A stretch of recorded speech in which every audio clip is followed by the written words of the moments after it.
Do.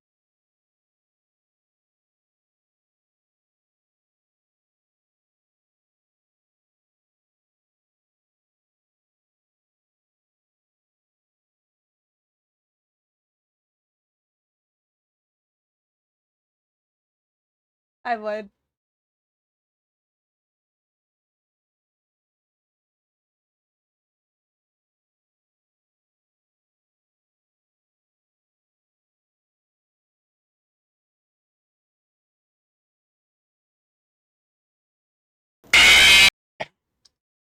Jesus Christ.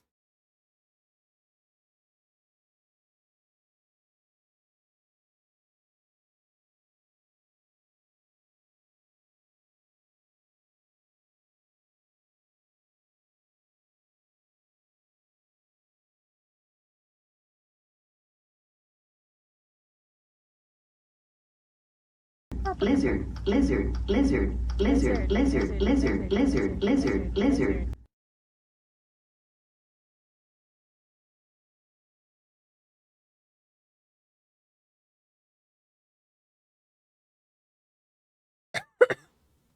Fell out of my chair. Poor Kahona. Just fell.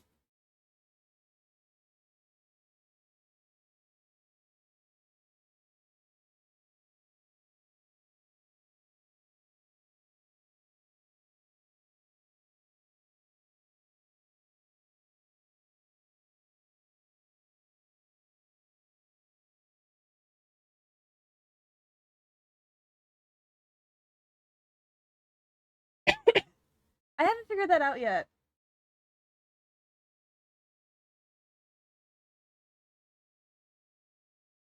That I have not figured out.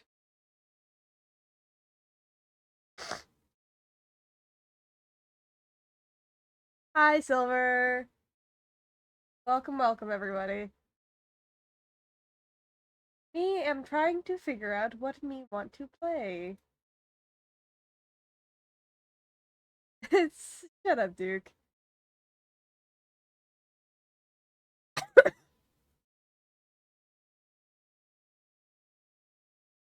This just in, I'm still trying to get fucking Monster Hunter Wilds to work, but it is still unsuccessful.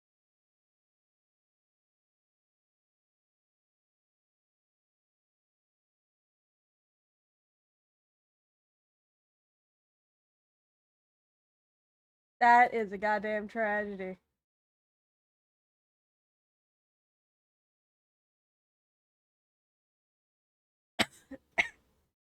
Hey, at least you made it for this one, Birdless.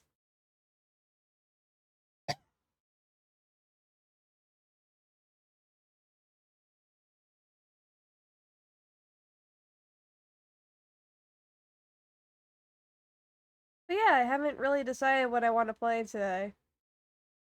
I could draw. I could play video game.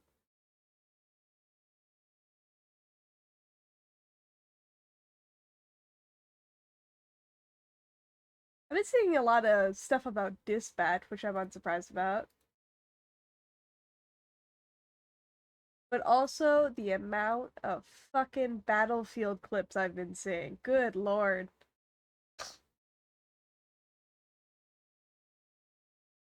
I'm sorry, what happened, Kahona? Where has this lore been? What do you mean somebody wanted to commit fraud?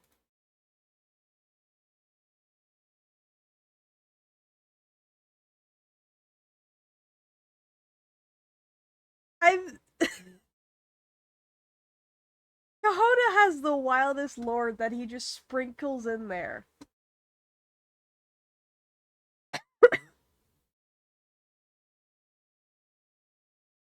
Yeah, Monster Hunter still isn't working correctly, and I still don't know what the fuck is wrong with it. I have tried literally everything to fix it.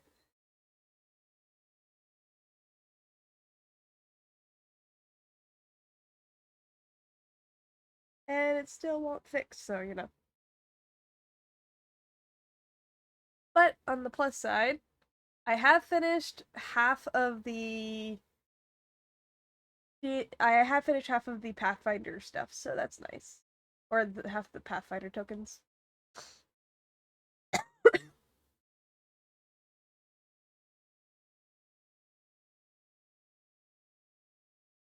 Oh, that's wild, Duke. I just stuck to your guns, though. Don't let anybody tell you how to fucking address people. Well, some new hire thought it'd be funny to clock in for work, but leave the workplace and no one knows where he is and only came back to clock out when his shift is over. What the fuck? Please tell me that's a dumbass kid and not a dumbass adult. What the hell? Dumbass kid? Okay. I feel less bad for him. That's dumbass kid. He deserves it. But good lord. Like straight out of high school? Oh, wow. Very much a dumbass kid. Good lord. Can't leave him alone for 5 fucking minutes. Oh, Outer Worlds 2 releases today? I played the first one. It was very good.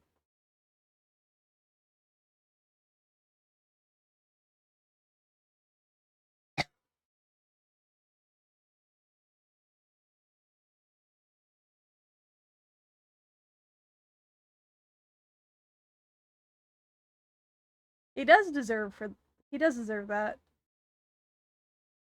Like a dream on something. That's cute.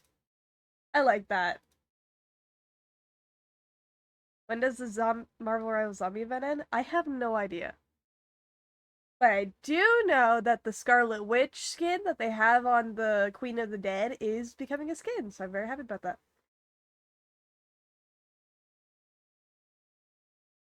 This is true. Also, hi Goose.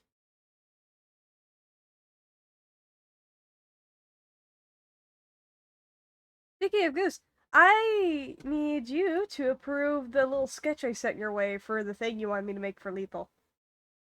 I tried my best. Hi, Sinful. Lots of peeps here, and I'm still trying to figure out what the fuck I want to do.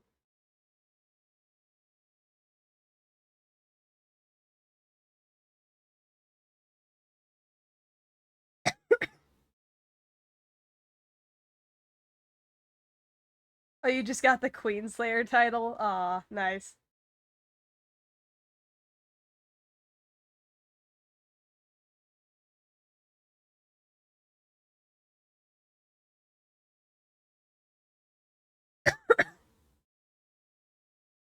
I got the. So, I don't know if you guys know this. I have the official Caillou stream up on my phone. That way I don't miss any giveaways, but I've been on the stream. I've been observing, and I want it. I saw the 3 blades, and you said you got carried, which I'm not surprised about.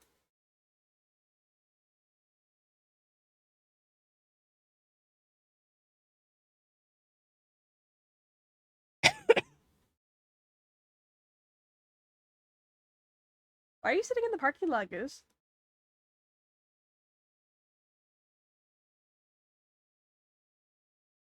Blade is OP for the mode? Listen, I don't care how many people tell me that Blade is the best option for the mode. I will continue to play Jeff, and I will continue to be a big boy. The one Jeff is me. I'm unsurprised, Ursa. Because you do not get very lucky with you know, the vampiric stuff.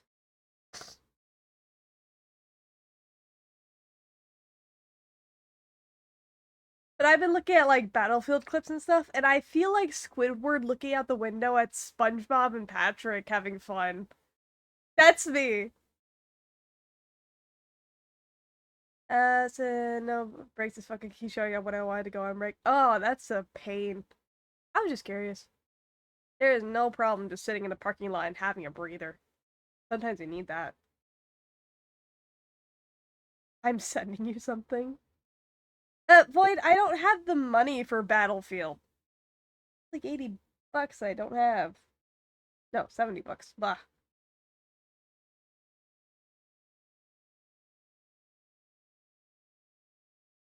I felt when you were playing Monster Hunter Wilds. Fair.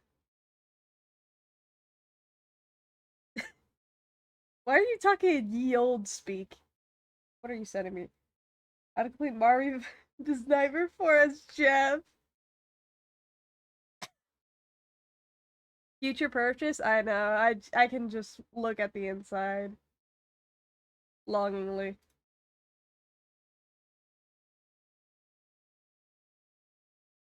That's fair.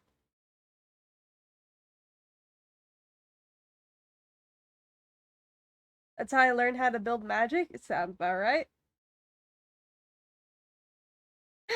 What did we play? I don't know.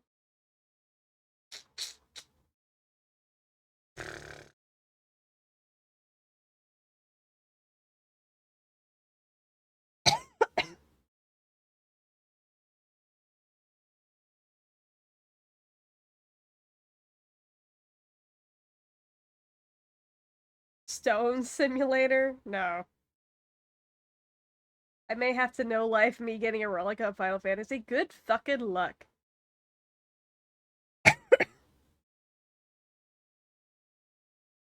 Is that even a thing, Goose? Wait, I need to look this up.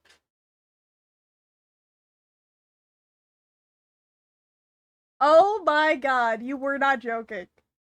Stone Simulator. Just be a rock.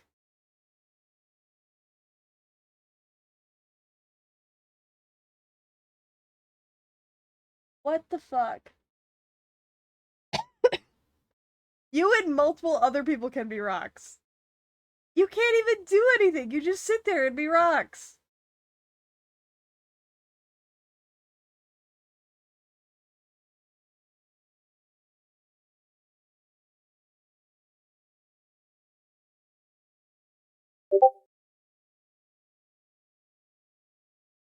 Finally, a title that delivers exactly what was promised.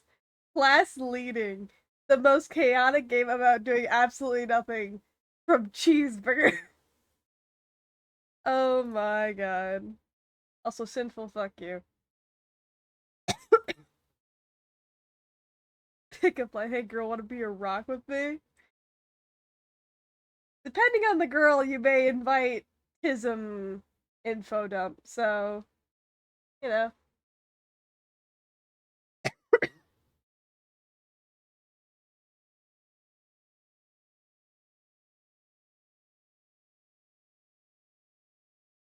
Just say that Omni Man, but it's just, we can be rocks. I don't know what we have to play.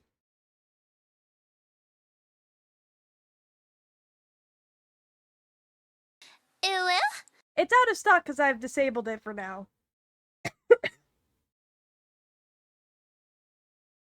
I gotta set up my PNG tuber to like have the thing where it shows I have my glasses off. Among other things.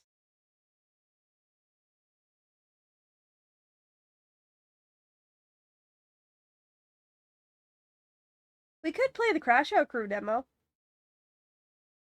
I've heard it is pretty fun.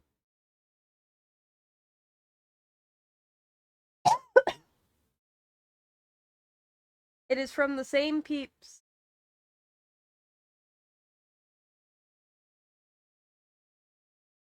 Just different, like different statuses and stuff I want to do.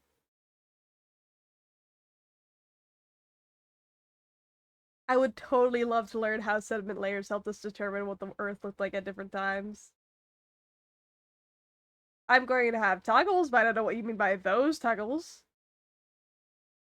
Diabolical, I would love to do that, but again, Monster Hunter, don't like me. Won't work. Very sad.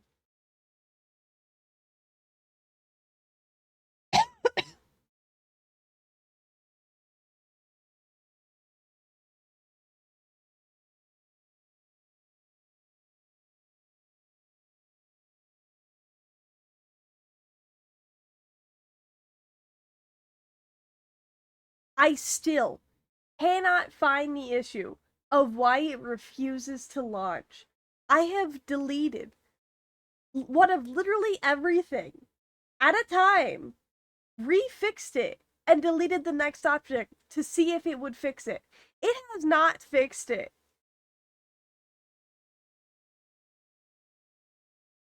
It's not telling me shit besides me booting up the game and the game instantly crashing. Hi, Kiryu. The game instantly crashes whenever I fucking launch it, and I do not know why. Shut up, Simple. It's a sad face. Oh no.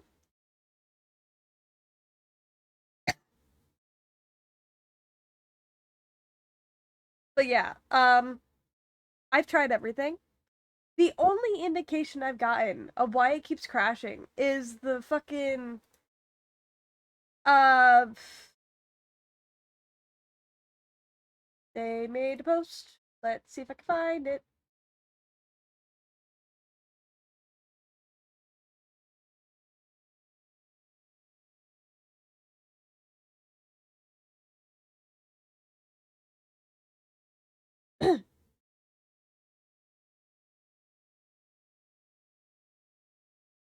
They said they fixed a bug displaying certain Palico gear parts results in a game crash. Which they said they fixed that, so it's not that. I don't know what's wrong with it. Yes, Ursa. I have not.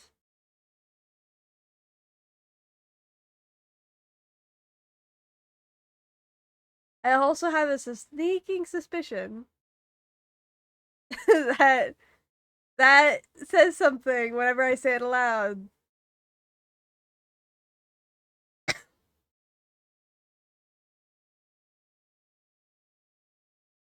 Anyway, yeah. Monster Hunter make me angry, and I don't know who to talk to about it to get it fixed. And it drives me nuts.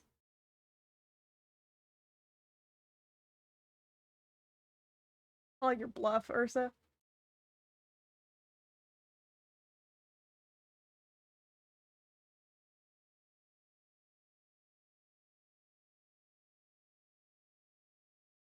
Oh my god, you weren't kidding.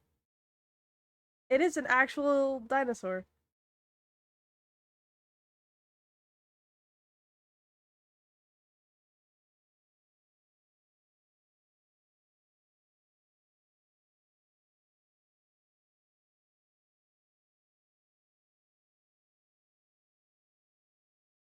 Anyways, I could probably ask my IT bud from Ohio. He might be able to help. I just need somebody to read the crash report and tell me why it keeps breaking. That is the only way I can figure out how to fucking fix this. I can't read it myself. Go to crash report. Click on the file. Crash report. I can't read a damn thing from this. Can't read a damn thing.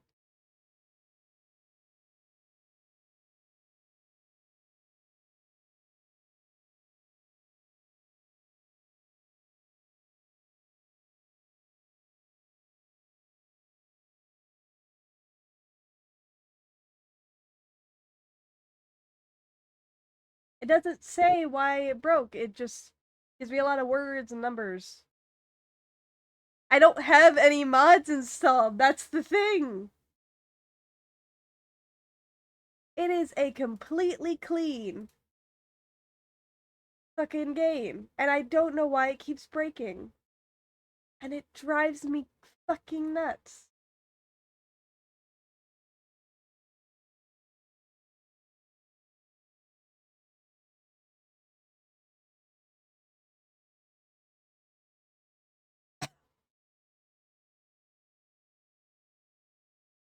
The only time it worked without me having to reinstall the fucking game was if I disabled the high resolution texture pack in the DLC list.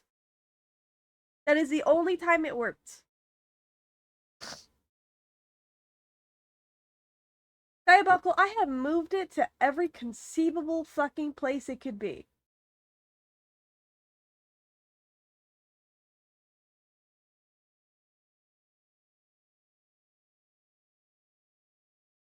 But even with it disabled, it still doesn't fucking work.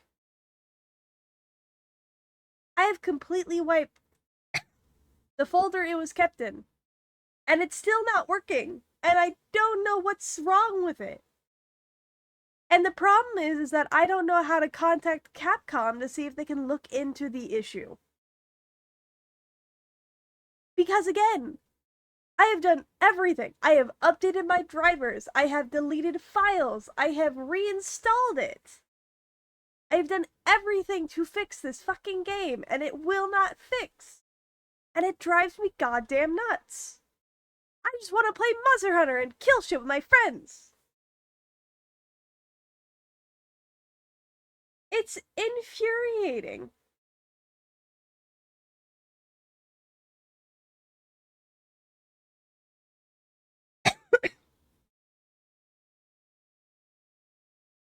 I have put my left foot in and my left foot out, and then I shook it all about.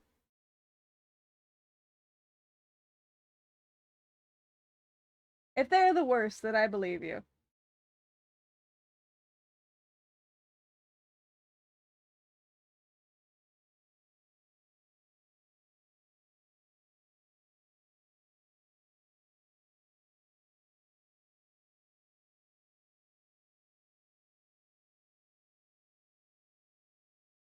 But yeah, I'm having a moment. I just wants to play Monster Hunter, but ever since Omega fucking got released, it's been breaking my game. Duke, I am less than inclined to be I'm less inclined to be fucking funny about this. Uh, it's really, really not fun not being able to play the game. Fucking maybe. Uh,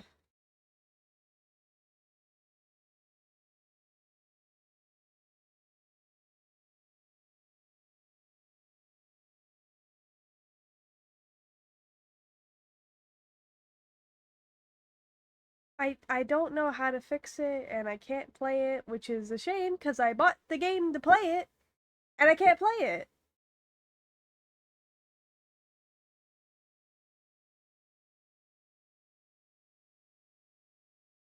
I haven't had any issues with this game since launch until that fucking robot came out. It is the only game I'm having issues with. Monster Hunter World was fine. Monster Hunter World did not bother me. But also, Monster Hunter World had like 10 years to figure out bugs and crashes and shit. This has not.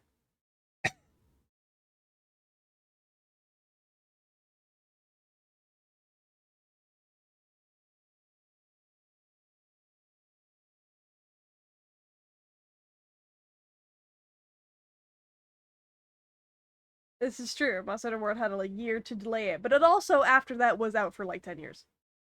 When did you last stress test / benchmark your PC?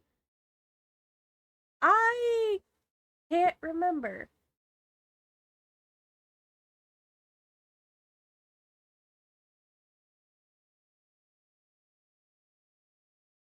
Correction, the delay was them having Monster Hunter World like out for like 10 years.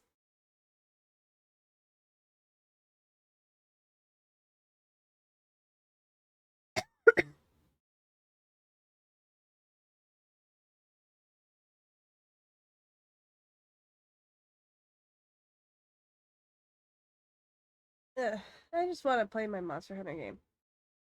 Honestly, would that be great?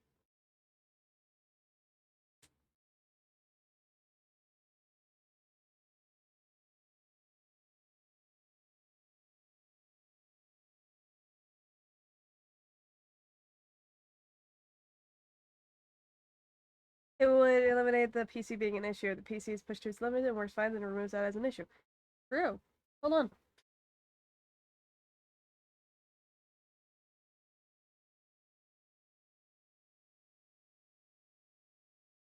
Here we go. Enter library. Download.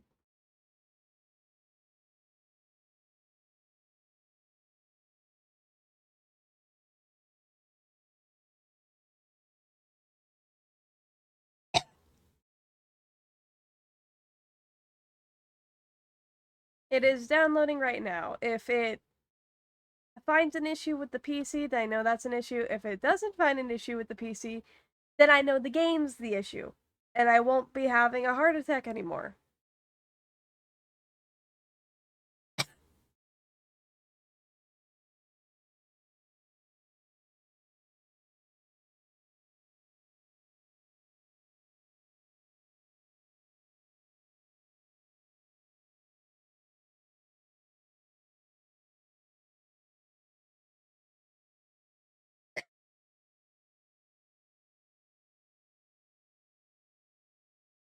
It's more than likely a game being an issue, yeah. Because I've had my PC for less than 2 years. It shouldn't be having issues with games. I think it's less than 2 years.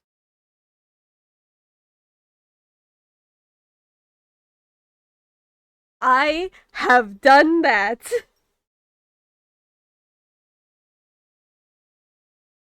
This is true. This is true. But yeah, I've done that. I've deleted every single file they suggested to delete, and it still does nothing. I've run Steam in administrator mode. I've run this game, as far as I can tell, in administrator mode. I've done everything, and this game still hates me. I just want to dress pretty and play Monster Hunter with friends. Uh.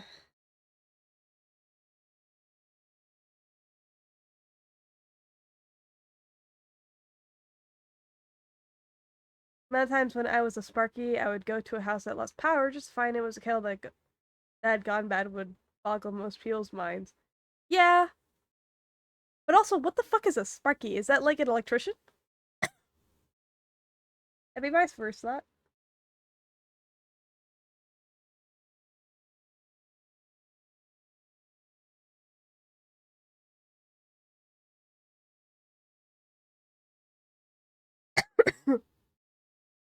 I'm guessing electrician.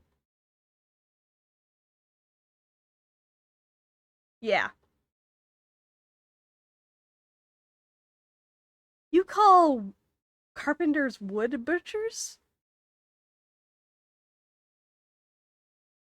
Some people have suggested the reframework fucks it up, so I don't know. I never had VSync on, by the way. I don't like VSync. VSync just feels weird. I don't turn it on.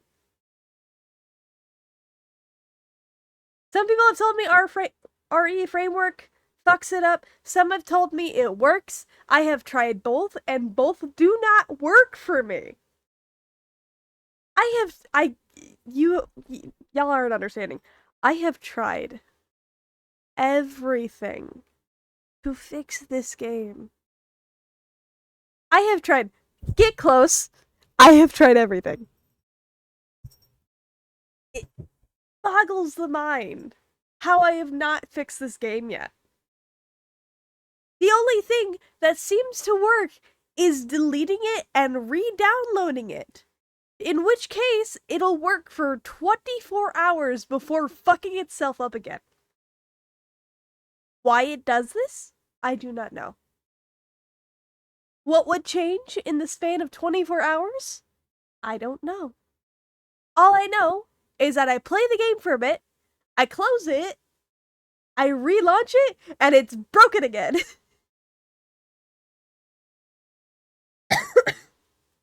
And then there was a time where re-downloading it still didn't work. Why that? I don't know.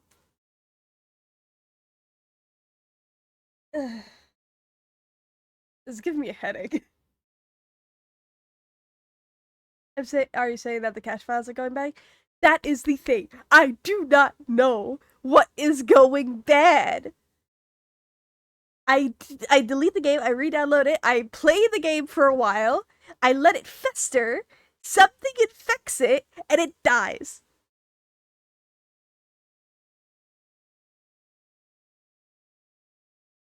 Yes, I have tried verifying my files through Steam. It still does nothing.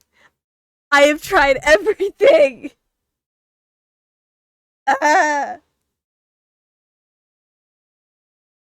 Have you scanned and tried verifying your computer files? Yes! Everything! You are suggesting I have tried. I have gone through every rabbit hole of crash issues on the internet. I have scanned, I have re-verified, I've deleted. Ugh. Your command prompt? I don't know. Maybe?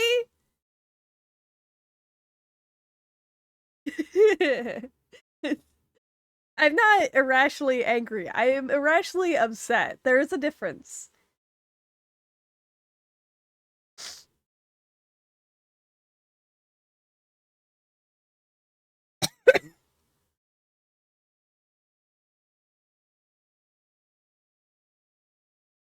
I don't know how. Thank you. I don't know how to scan and verify using command prompt. That is something out of my jurisdiction. I wish I was a witch, then I could fix this shit.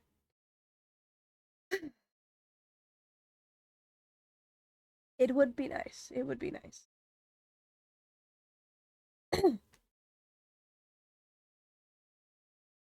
Just a lot of stress with fucking Monster Hunter that I don't need. Pine nut. Uh, I cleaned some stuff earlier today, which means a lot of dust got in my nose. So I've just been sneezing like nonstop for a while. But yeah, I'm overall feeling better, just not right now.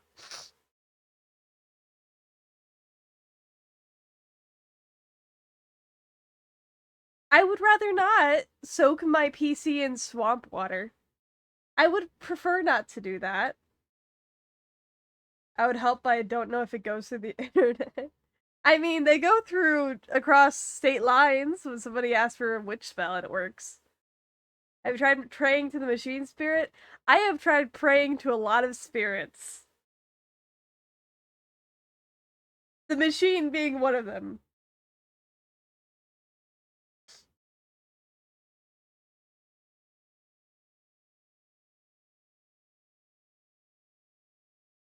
Have you tried milk? I'm not putting milk in my PC.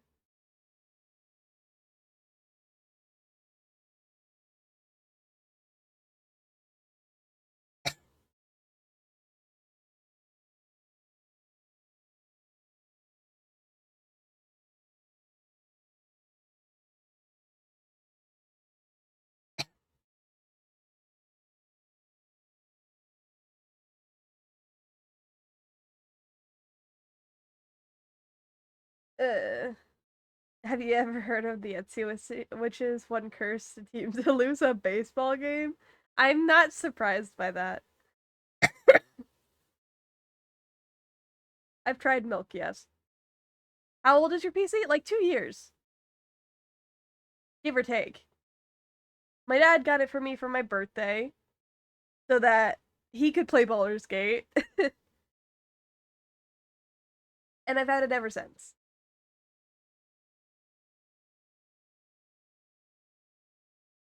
It's not terribly old.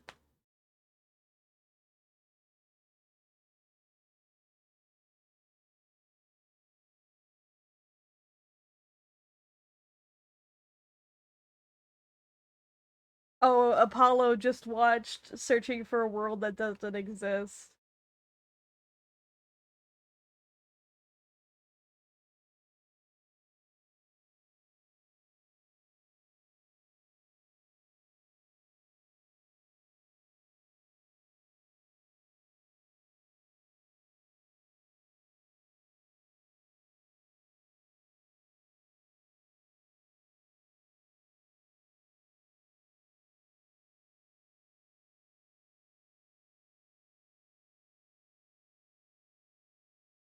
Oh, that's cute. Maybe new parts would help. That's if the PC is the issue. We don't know if it's the issue, if that's the issue, or if it's the game.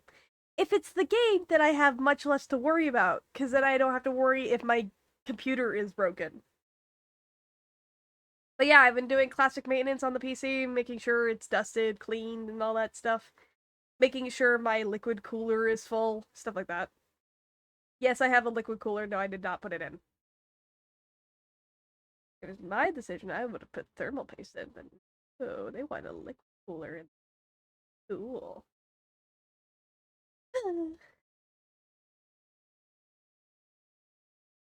Oh, it's not a movie, but it is a Minecraft. It is a Minecraft ARG video that has gone pretty viral recently, just because of how fucking good it is.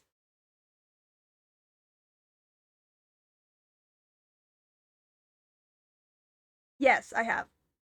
I have deleted it through Steam. I've deleted it through normal means. I've deleted the entire game through normal means. I have done literally everything except for the one thing making a suggestion. But to be honest, I don't really know how to do that. Also, the benchmark is almost done, so we'll fire that up.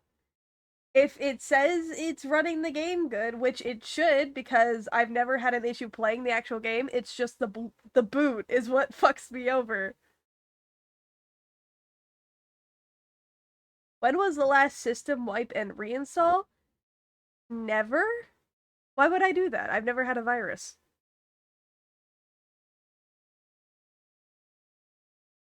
Thanks, Ursa. I played Warframe. A bit. Dad, like, speed ran through Warframe like he usually does, so, you know.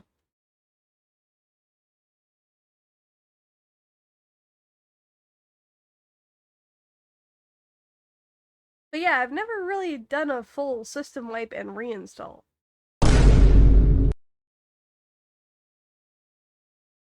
Okay, the benchmark works. Have you seen the new Warframe that came out? The Mushroom Chick? Yeah.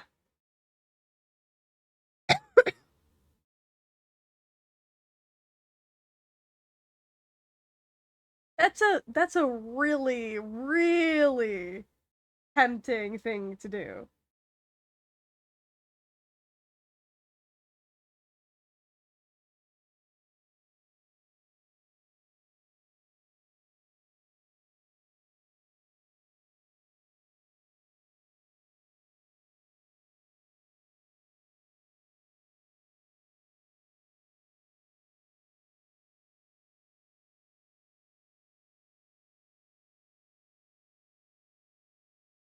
Not a chick? Well, I wasn't sure. All I know is that they're a mushroom creature. Yoreli's brother? Yoreli's little brother? Yoreli's my girl. I didn't know this. I'm not that informed on the lore. They even have an emo where they dance together. Oh, that's cute. I like that. That's adorable.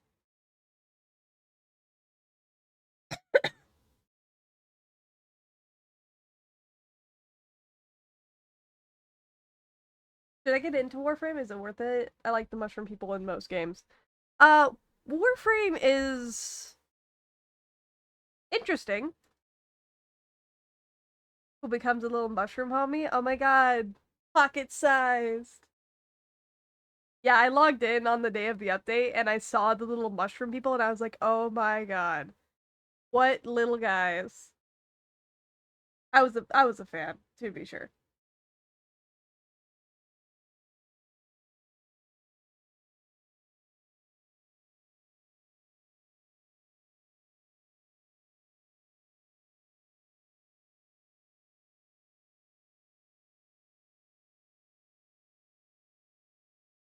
Makes sense. A lot of people like Warframe, but it definitely is a dedication heavy game. A lot of grinding and stuff like that. But the plus side is that you can get a majority of the primes, which are like the big thing, for free. But some people like just buying them. My dad included. He doesn't like grinding that much.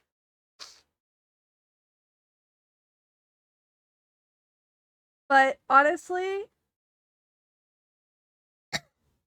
just to bring up a thing from earlier, um, searching for a world that doesn't exist, such a fucking good Minecraft ARG video.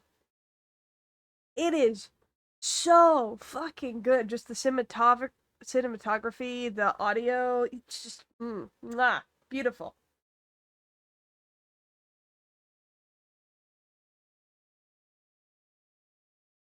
But you you know what I really need? A jade skin? Real. Yeah, see, it didn't take Nova that long to get all the parts.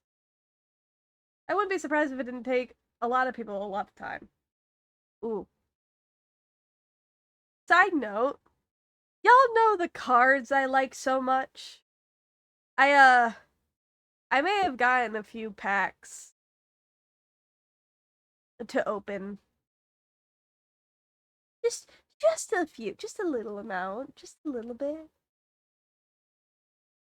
Do I regret it? No.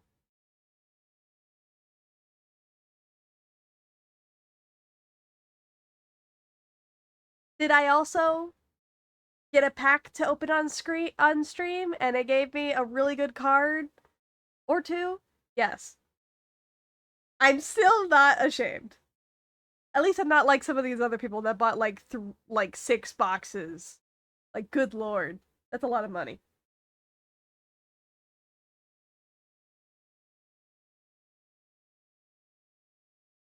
With the biblically accurate pregnant angel. Funny you say that, Sunny. I set up a thing on Throne. I'm not expecting it to get filled. I'm just putting it there for the bit.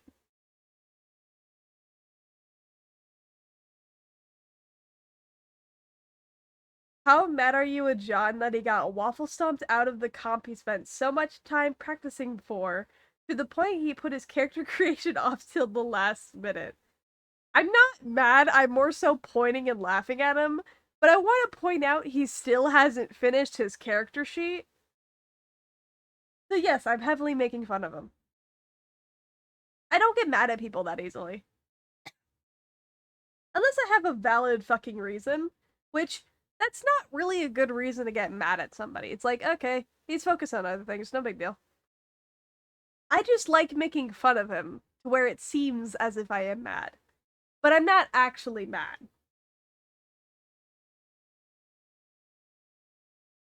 Yeah, Sunny Warframe is completely free to play, but it takes a lot of grinding to get where a lot of people are currently. But to be fair, there's also a lot of really cool story. So there is that.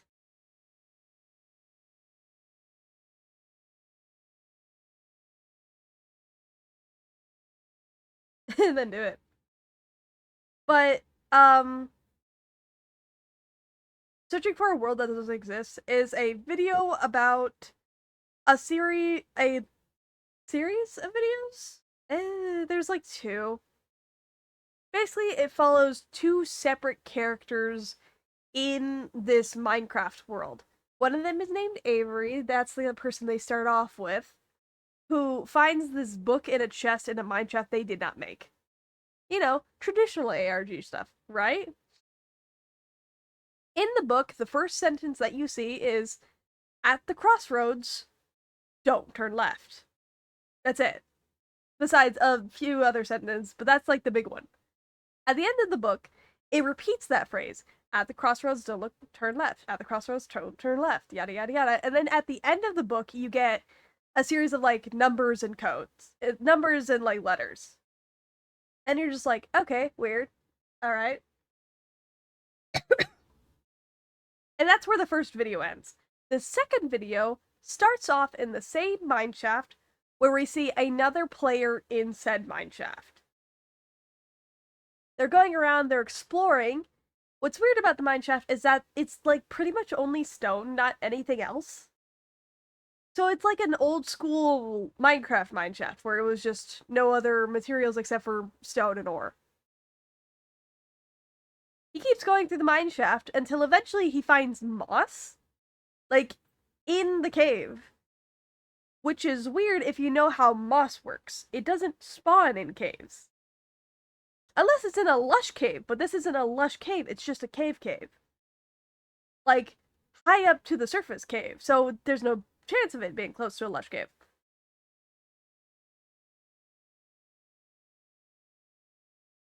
Yeah, Twitch is weird. But anyway, the character we're, like, watching continues going through the cave and finds a tree. Trees don't spawn in caves. What the fuck is a tree doing here? You keep going, you find more trees, you keep going, it starts, like, coning out into a bigger cave until eventually you get to this absolutely gigantic room filled with like strange trees and like a weird gate made out of wood and mud and bricks and stuff.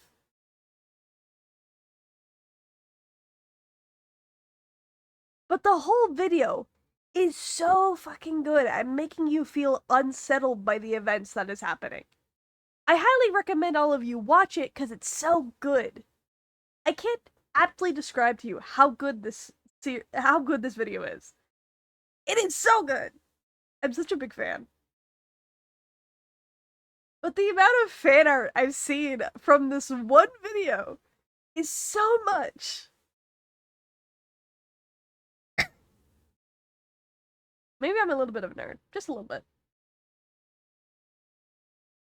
Apparently, the entire like video concept is based on the Yellow King. I think the King in Yellow. I can't remember which one. But basically the entire video is just Light Yagami versus an Eldritch Abomination, and I find that really funny. Also, High Lethal. Is that Chikorita? Yeah, it's Chikorita. Where the fuck did you get a Chikorita? Oh, okay. That's where you got a Chikorita. A nerd on Twitch? Unbelievable. I know, right?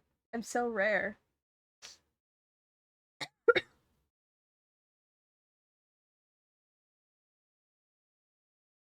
Yeah, that makes sense. She loves that baby.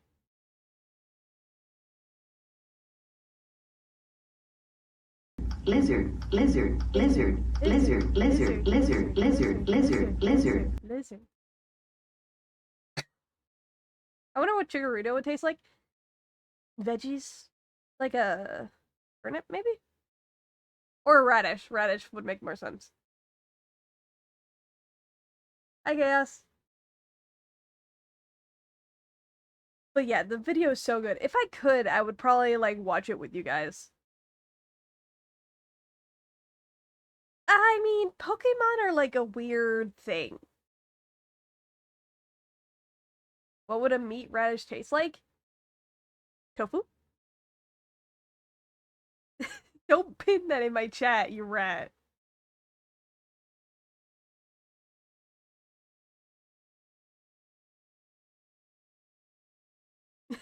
There's no pin message.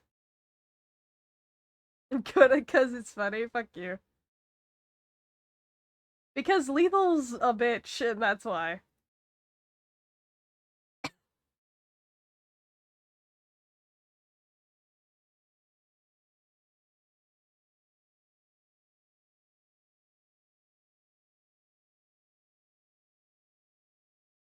Oh, Ursa, I don't remember.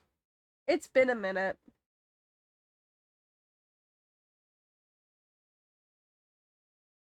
Not my fault I'm dying. Also, I would if I had any. Lethal, go do some push-ups. Don't ask about Mudslap, shut up.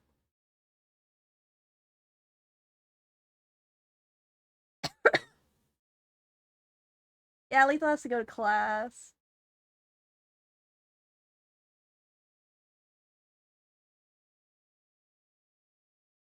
I do not have a block of chocolate, unfortunately.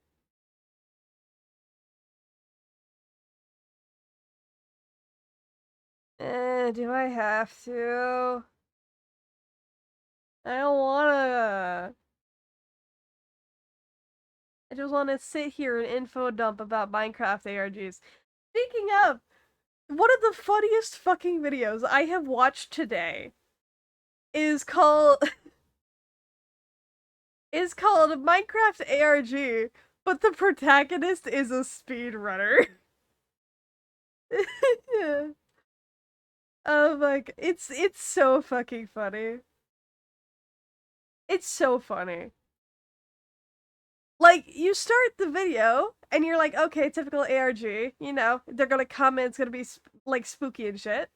But they're a speedrunner, which means they spawn in. If it's a bad seed, they make a new seed, so they refresh, and then you just speed past that. You see the entity where the ARG entity pop in, surrounded by like typical ARG area, bedrock, obsidian spires, that sort of thing, and he just continues going, doesn't even acknowledge it, just keeps riding. Eventually finds a good seed, starts like looting shit. And you start seeing some weird shit around him as he's doing this. Like there's signs saying shit, doesn't acknowledge it. He sees like copies of himself, doesn't acknowledge it. Finds its own head, doesn't acknowledge it. He does not give two shits, and it is the funniest fucking thing. Eventually the entity is like, you can't keep running from me, buddy. And he's like, I will continue to run from you, goodbye. Just doesn't say anything, just keeps running. He's too locked in.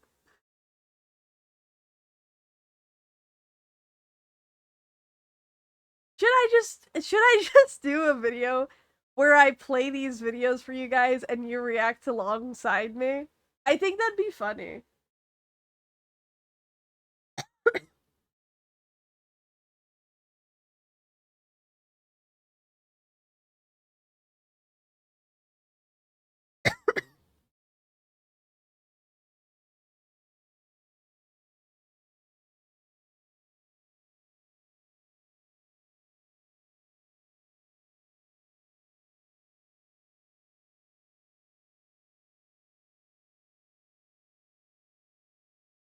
To stream the equivalent of the teacher giving us a movie for the class? Yes, actually.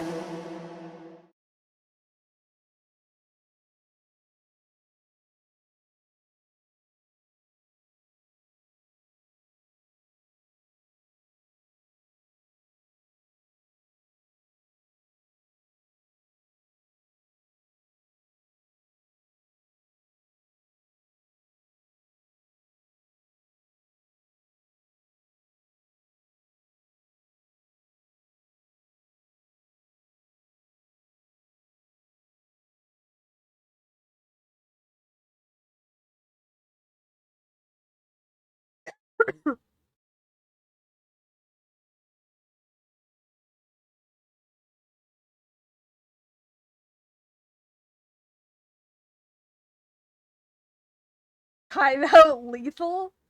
Lethal's gone! Sure, I'll time out lethal.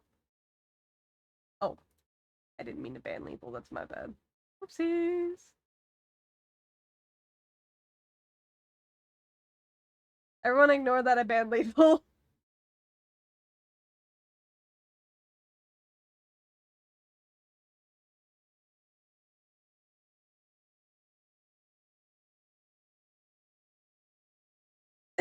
Don't question it. Don't question it. I didn't mean to. I unbanned it as soon as it could. I'm so sorry.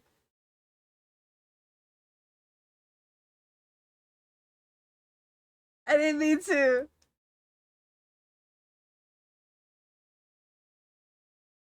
I typed that too. No. I'm so sorry, Lethal. I'm so sorry. Why do you make me do these things?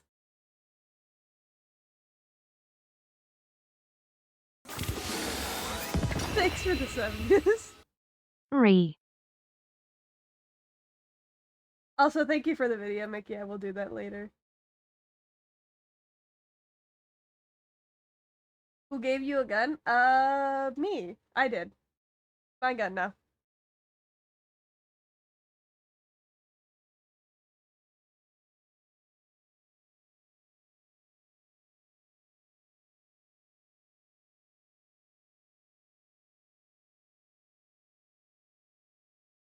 I also blame Goose.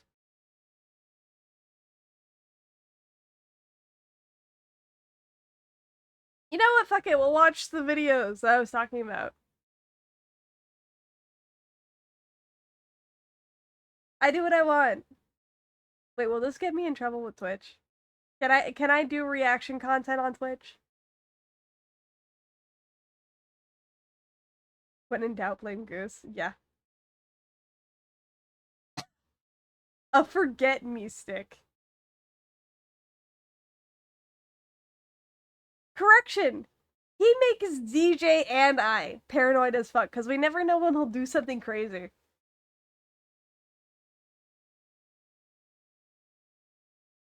That is the wrong thing. There we go.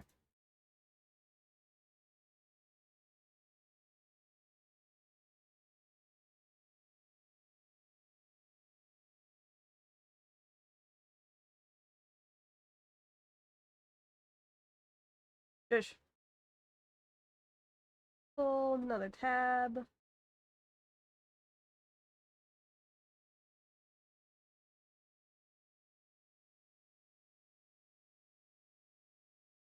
You'll be hearing from my lawyers. Oh shit! I gotta remod label.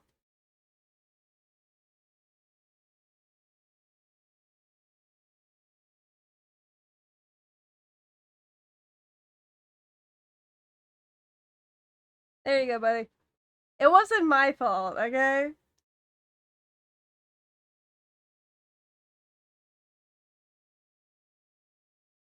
TJ's a paranoid femboy denial.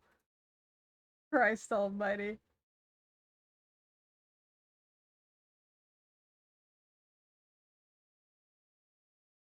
Okay. Which ARG? Epic one or funny one?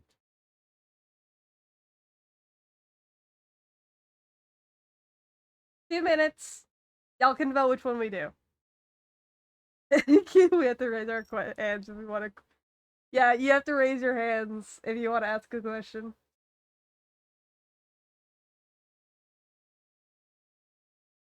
So we could either do the funny one or the epic one. The epic one being searching for a world that doesn't exist. The funny one being Minecraft ARG, but the protagonist is a speedrunner.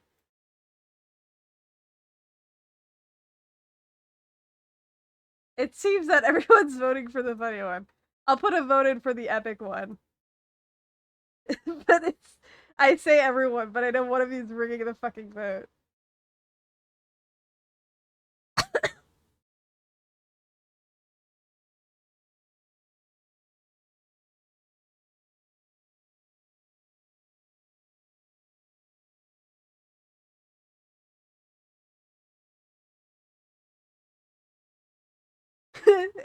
Okay. Ban was my fault. Timed out was somebody else's. Oh damn, that's a shame. Gotta go to 169 then.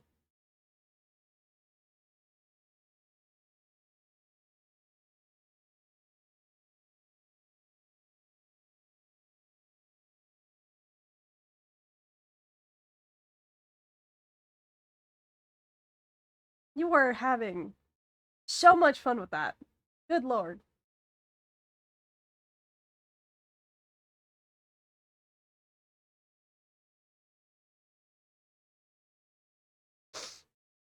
I'm broke channel points wise now. We going to 420? Is that what we're doing? You ain't got enough time. You gotta take back the number one spot on my leaderboards. Or mine. There's nobody there. Kidding. That's a joke. Goose 129 channel points. Good lord. Alright, we'll do the funny one.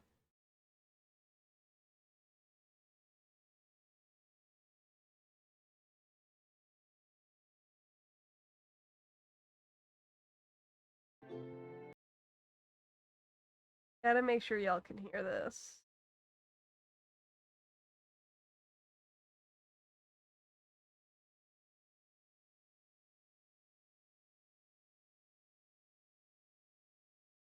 The opening scene is great, by the way. Y'all will love this. Alright, everybody ready? Everybody got their notebooks out, ready to take notes on this absolute cinema?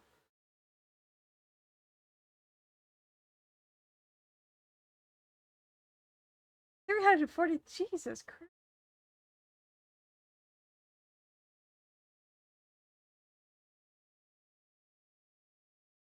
Hold on, I gotta do math real quick.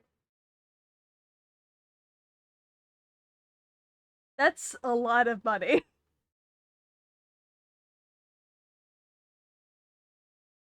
Anyway, y'all ready for the video? Y'all ready for content?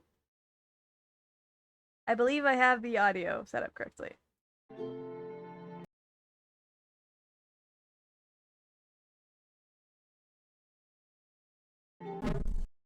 Oh, there we go.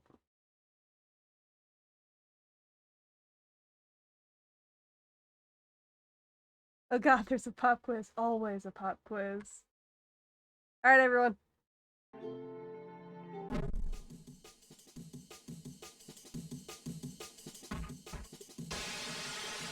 I fucking love that. There's our boy!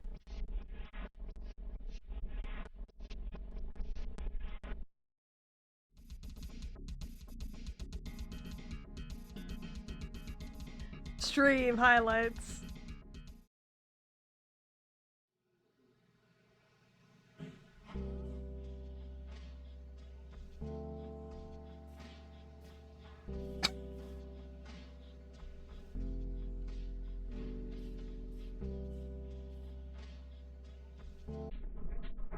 Up there it is. Just leaves.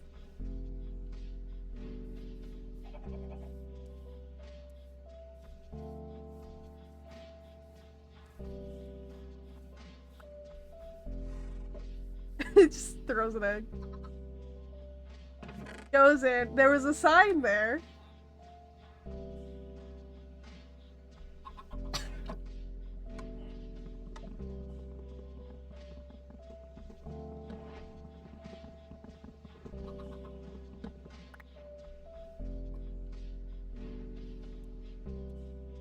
So here's our main protagonist.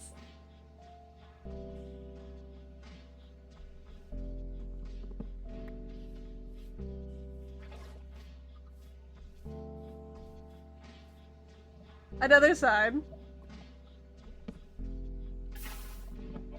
By the way, side note, it's not supposed to be night whenever you make a new world, it's always supposed to be day. So it being night right now is kind of weird, right? Bumble.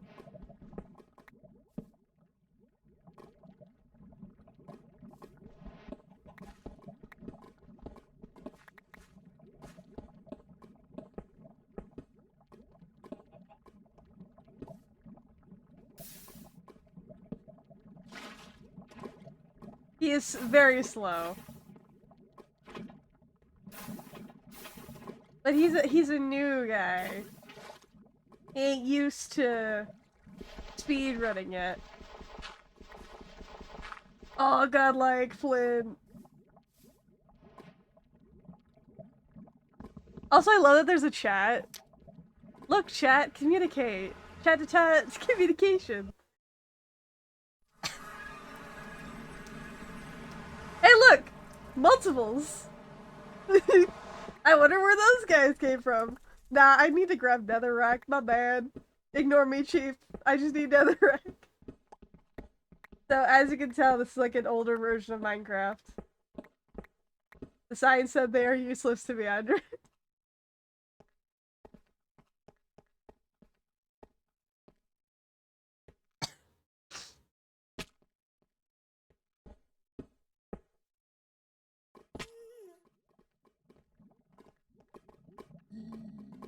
It's gonna go viral for sure. Not to be slow, would it be the bonded parts alone are viral worthy?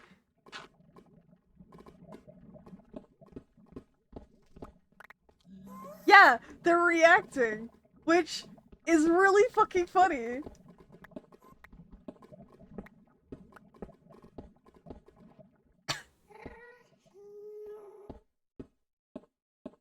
Hatsune Miku, what are you doing here? If you think those character model is Hatsune Miku, it's really funny. Hey look, his head! That he takes! Because it might be useful later, you don't know.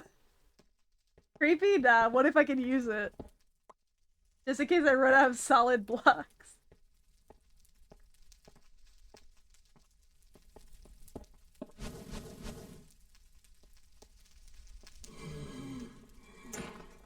I don't care, go fast. Notice how he hasn't gotten the achievement for the fortress yet?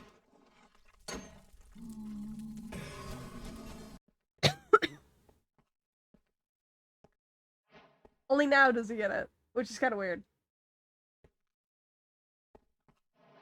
Why'd that happen so lazy?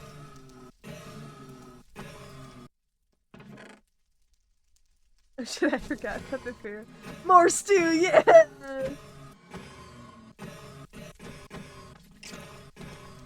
How in the frick pickle fuck did you type a backwards D?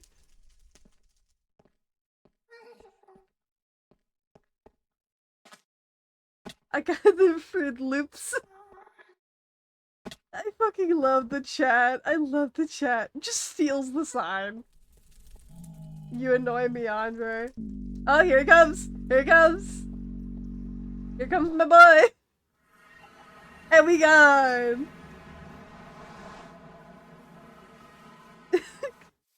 I fucking love them so much.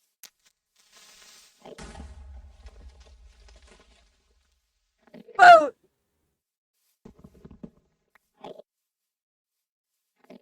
Bruh, no.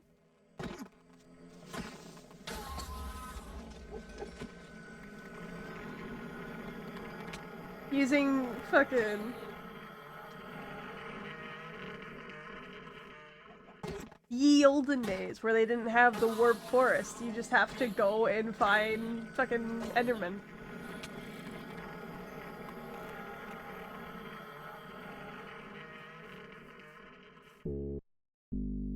Hey! You can't hold out forever, Andre. Get back here, Andre. Stop running, Andre, as he just runs away. Andre gives no shits. He just leaves.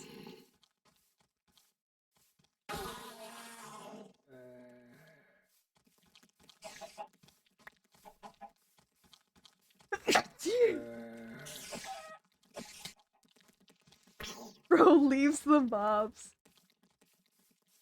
Oh, hey, look, there he is again. Do not think I did not see you, Andre. Yeah, it would have become day by now. Just run away, bro. Losing time. Creative, I guess. Wait. Just run, but keep an eye on the thing. Oh, there he is.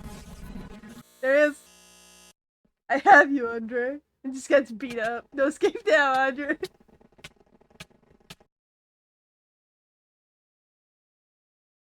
Makes a new world. No, that was world record pace. It wasn't. Sad face. Reloading world. Loading world. Keep trying, Andre.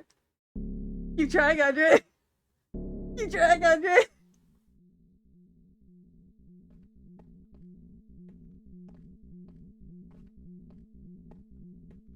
It is endless here, Andre. Andre. Andre, you'll get nowhere like this, Andre. I love the way he talks. It's so fucking funny. Very good, Andre. And he just goes the other way. Andre, Andre! What are you trying to prove this way, Andre? Just punches him. Bad choice, Andre. They just start fighting. Get his ass. I love them so much. They're so stupid. He is getting his ass beat. Free loves the world. Are you done, Andre? No. Nuh-uh. punch.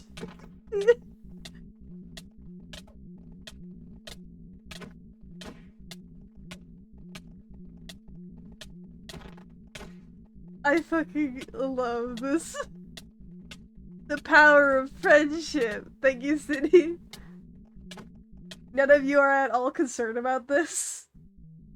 You're doing it again. I know you are. Pathetic how you try, Andre.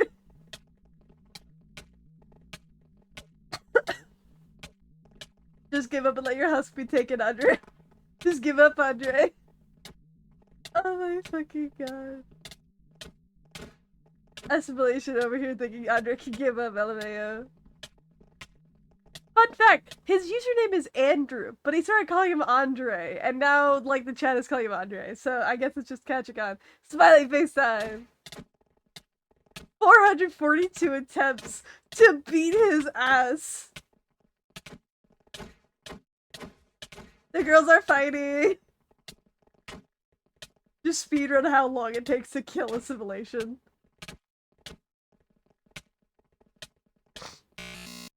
Oh, there he goes.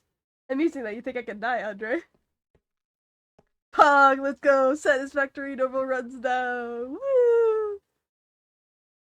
Hopefully. There we go. Nah, assimilation, best character. Bro, he ruined a run. I don't care. Let's get evil and kill. How about we go on that? Preach! Okay. How are you doing that? Is nobody else curious? I'm just gonna assume City is a wizard and move on. And think about the literal demon haunting Andre right now. Yeah, I don't know what's up with that. Like, for some, what is it? It's an obstacle and menace to our speed. It'd be really funny if it was a demon and religion was confirmed because of Minecraft. I can download the full mod though. Whatever, Andre, if you're actually in danger, you leave right. Cannot die, Andre! Your husky's mine, Andre. Andre. Andre, why is there text here, Andre? Assimilation, I love you, I can explode! Oh shit. What does that mean, Andre? Rope stream.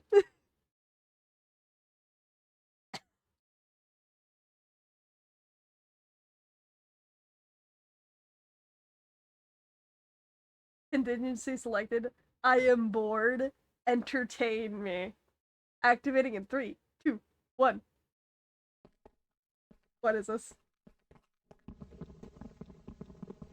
Okay, this is some quality counter right here. I feel weakened. What did you do, Andre? Oh. We love assimilation in this house.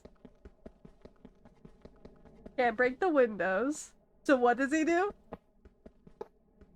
Breaks the wall. Gets some wood. Makes a boat. Grabs his crafting table. Uses the boat to clip into the wall and leave. And now we switch to assimilation. With some Russian at the bottom. And some different things here. Showing, like, the eyeball movements, I guess. Reading, reading, reading. Shock and awe. The eyeball really encapsulates how Assimilation's feeling right now. Bro is shocked.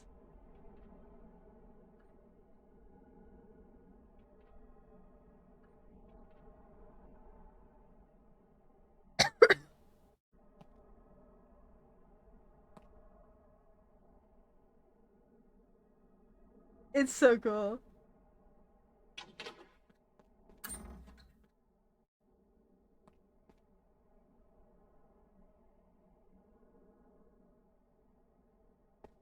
Advanced tooltips, no. My good man, you're being tracked. Throw that out. Please stand by. There we go. Big skip.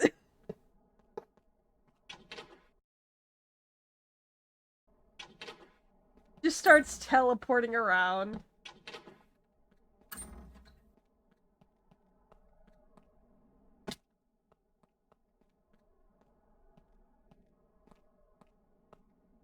like, are we just used to the horror show now? This is important stuff. Bro, we are legit speedrunning the horrors. Hi, Yellow. We're watching funny ARG stuff.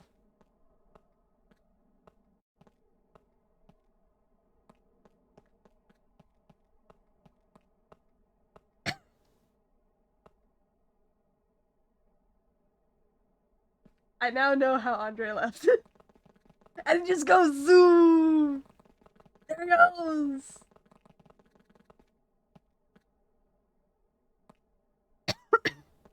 I see something. And he just teleports.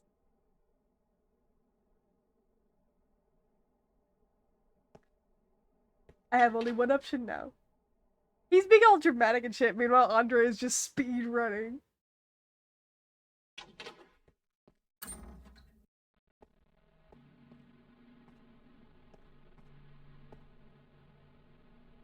No vanilla items are allowed past this point. I remember Andre has those. Yes, he does. I do not know why I'm following this path.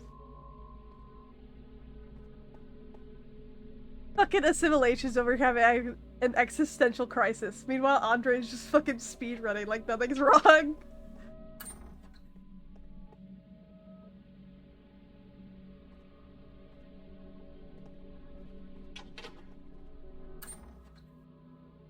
I do not understand. Neither do I!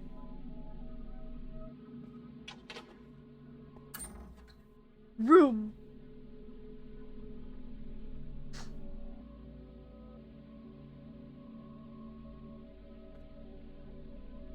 Grab boat!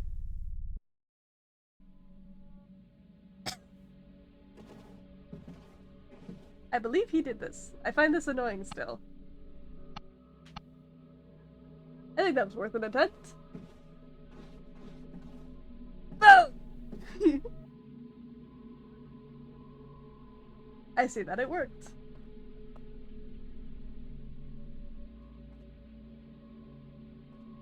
With the power of boat, you can get anywhere. There we go. I think they did very well with their security. No, they didn't. You were able to get through with a fucking boat. I question the need of a cathedral in an illusionary facility.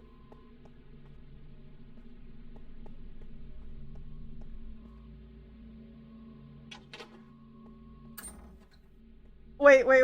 Are you ready? Turn. Person there. In the chat? Motherfucker. He saw me!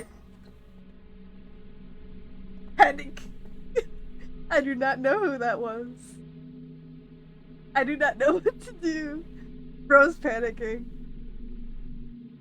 Finds block. What does this button do?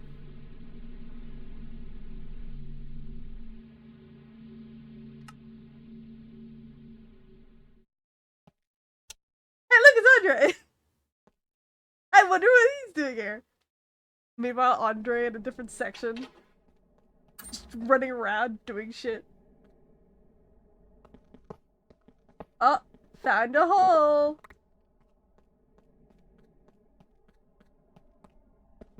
Oh, somewhere I'm not supposed to be?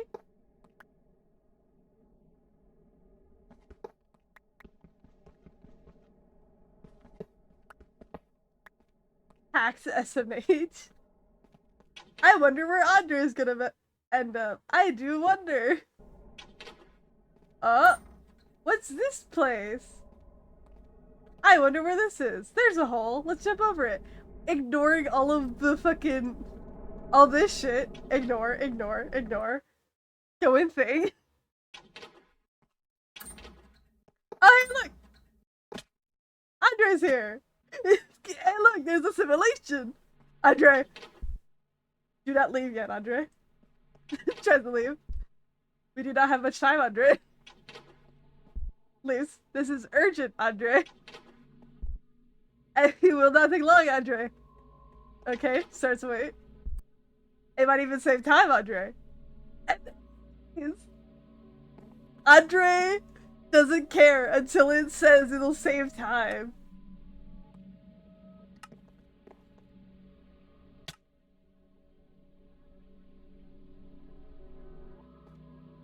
Do you see the line we are, Andre? Boat. Andre just wants a boat. I can go get it, Andre. Andre wants his boat. There's the boat. Here you go, Andre. Thanks, buddy. I'm aware of the corner technique. I do not see how you can use a lines in here, Andre. Andre, is this necessary, Andre? I fucking love this guy. Get in, loser. What do you have planned, Andre? Don't question it. Get in the boat. All of a sudden, Gmon and clones start pouring out the fucking door. I love this game so much. I love this video. And then we get to admin, who, by the way, has been moderating the fucking chat in stream. And just has a finger gun. And a special fucking overlay. There's so many of them. That guy's just looking out the window.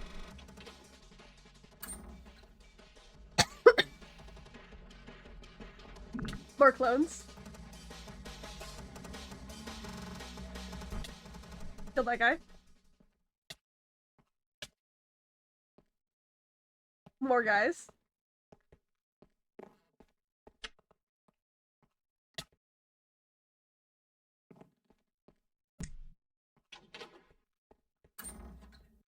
Boat! The power of the boat. While everything's going on beneath them, they're just sneaking out. The fucking speedrunning music.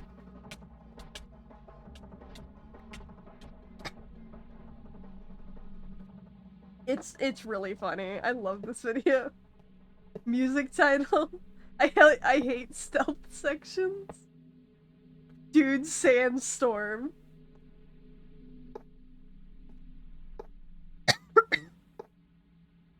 If only I had domain here, Andre. Can't wait for the horrors to drop the OSC. TBH, I hope they do somehow. You sure? You seem sure, Andre. Boat. You bore me with the simplicity, Andre.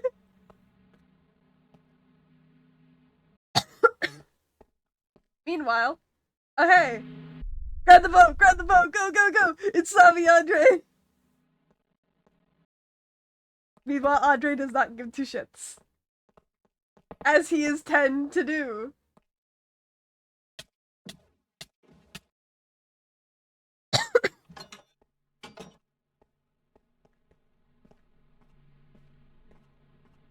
I don't know if he can follow us. Hopefully. Shit, you're right. Quickly, Andre! This thing's so fucking fast. Boat. We love boat. Yeah. Andre? I thought we were going this way, Andre. I love that he says Andre at the end of every sentence. So you're like, you're both on the same thing. Oh, shit! It's the admin! Run away! Error, run away. Fuck off!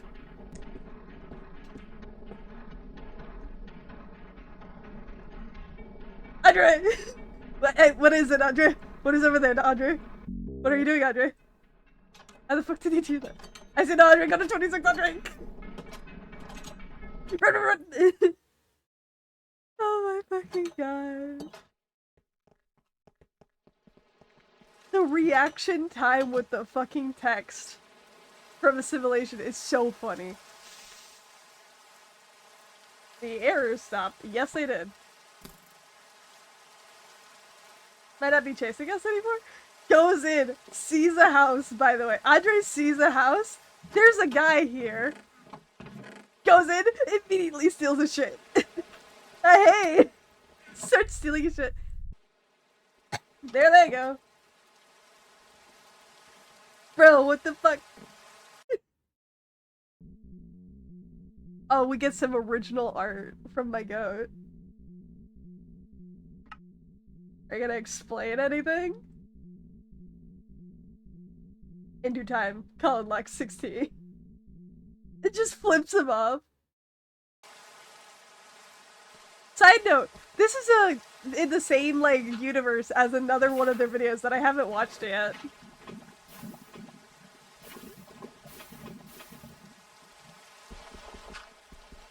And once again, bro is trying to speedrun.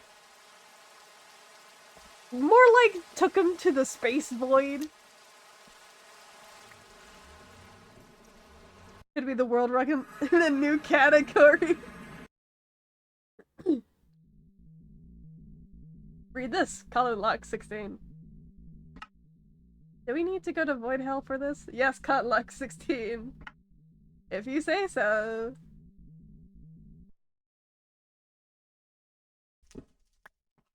What would we call it? Bitch percent. Okay, bitch percent it is. Bitch percent, bitch percent, bitch percent. Mods are gone, I can do what I want. Waffle attack! Bruh, waffle attack! How are you doing this? Waffle attack! I love City. That's my favorite chatter right there.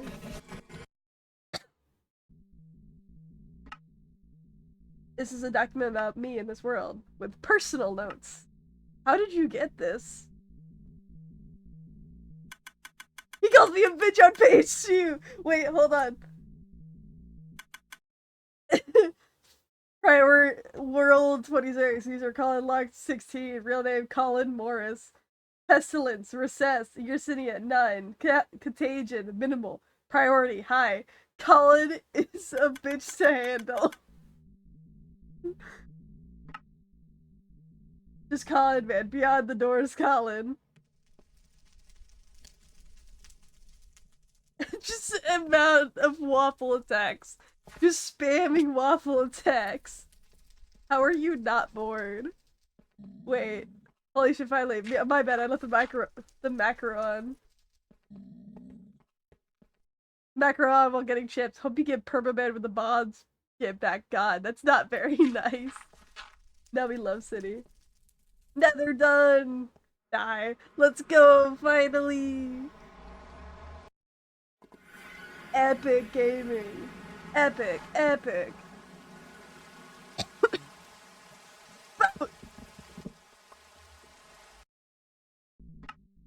So like, why'd you give me this? For damage, Colin. But you know more than you say, Colin. And I'm sure you would love to hear about it when your friend is safe. Friend? He said he was a speedrunner? Correct, Colin.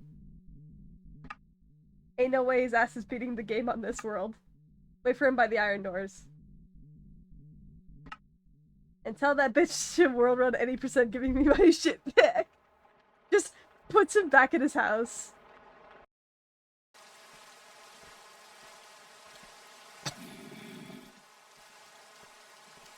Wait, it's raining. Shit! No ender pearls! I may be stupid! Name tag! But why'd you come back here, Andre? No ear pearls, no end. Why would we go there, Andre? Elytris. To kill admin. Just immediately. Oh, we cannot go back, Andre. Wait, shouldn't we not be at the place where the admins can usually find us? Should get out. We're still being 100, Andre. Okay. We should not be here long. Oh, there he is! This is the end, correct, Andre? Yeah. Practically a questionable, Andre. But also, what the fuck is this end? The end dragon! There's Andre! Andre locks the fuck in! Yeah!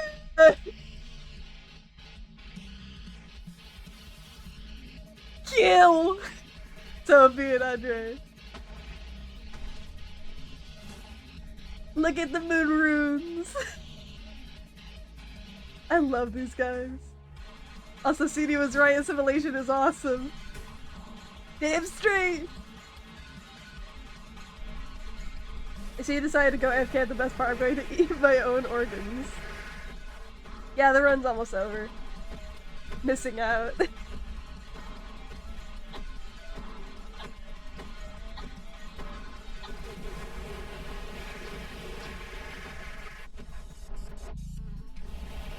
Just keeping the dude in place. Pog, pog. Exciting gameplay. It is. Sarcasm. I know. Almost done. Tina, you bitch, get back here. Lol, I've been watching. Neat. So you aren't eating your organs, huh? Pug, pug. Let's go! It is done, Andre. Get out of the portal, Andre. Get out of the portal, Andre. Be more careful, Andre. Andre? Andre! Stop, Andre! We are supposed to... This isn't me, Andre. Please stop, Andre. He just leaves. The sad face from City. Personal best, 40 minutes.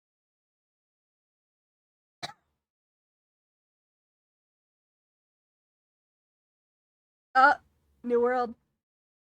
Just standing there, Andre. You bastard, Andre. It is humiliating to bring you this far, only for you to decide you have better things to do. I assume with this one thing for your respect, Andre, you had a choice, you could have gotten this far. It just starts going off on Andre.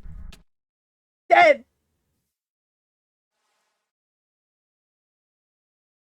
I am a genius. He's just standing there. His AI was told to beat the game.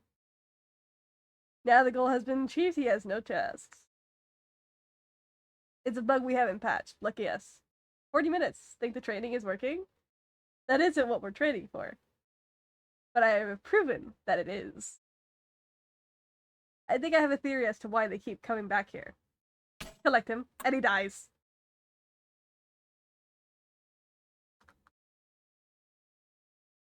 Only Alex sent me this. Oh my fucking god. I love those guys. They're so fucking silly.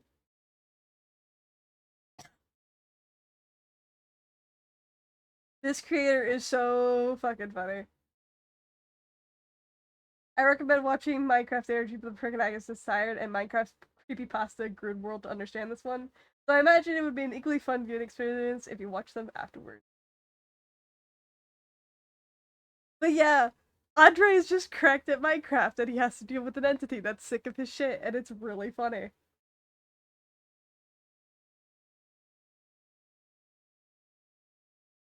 Oh god, I love that video so much. It's just so funny. These two videos are also really good. We'll watch the For a World That Doesn't Exist, and then we'll watch the Found Footage of a One That Knows You. Well, actually, we'll watch this one first, because this one's funnier, but also on the more serious side, so we can just ease into this one. Yes. 2 months ago, a world was uploaded to the Minecraft forum titled Anomaly.011, and this led to a player named Liam uploading 10 videos privately to his YouTube channel of him exploring this very world and seeing just how intrusive and disturbing this world could get. Liam loads into this sketchy download and is met with a book already in his inventory. It says, quote, "More info will appear upon encountering an anomaly." Interesting, but truly other than this singular book, there is nothing else out of the ordinary for this world so far. And I know you're thinking, if these YouTube videos are privated, how did you get access to them? Well, I mean, YouTube is already riddled with unsettling Minecraft found footage videos posted publicly to channels. Some, however, are unlisted, meaning you need the specific URL to find them, but completely privated YouTube videos require them to be shared with your specific YouTube account. I received a Discord message that didn't offer me a YouTube channel or link, but rather the login to a specific YouTube account that had received 10 privated YouTube videos. I truly, in all my years, have never seen anything quite like this. User ShutterSteve12 wrote me and said, I met this guy named Liam on a Minecraft forum where someone had posted a spooky world download titled Anomaly 11, and Liam had replied to it and said, somebody dare me to download it. So I responded and said, I dare you, but you have to go in and use a bunch of horror shader packs or something. And he agreed to. He started sharing recordings of himself playing it on YouTube, and I watched the first couple, but not gonna lie, I stopped watching. But after a while, I realized he hadn't responded to me in weeks, so I went and watched the rest of them, and it got really messed up. Well, I'll be the judge of that. Alright, so going back to this video, we can see that Liam is looking around, steals from a blacksmith, and then, whoa. Guys, they were right, this world is terrifying. Anyway, Liam just settles on building a little house for the night, and I mean, come on, guys. Are the Olympics nearby? This thing is great. Now, when nighttime finally does arrive, it is eerily quiet. No mobs are spawning, despite the server appearing to be set to hard mode, and as Liam wanders around, he eventually comes across this weird thing, and when he gets to it, we can see that it's like a glitched out oak door. Liam checks his book, which has now been updated. It reads, Anomaly.001 is a largely harmless anomaly. You will know it has entered your world if you find a half-generated oak door. Keep the door in its original position and do not touch the door. Now, Liam has dug all around this door, and there really seems to be nothing else to do with it. I mean, except for the one thing that he's not allowed to do. What are you doing, Liam? Liam, don't do it. I love this guy's Liam? reaction to Liam.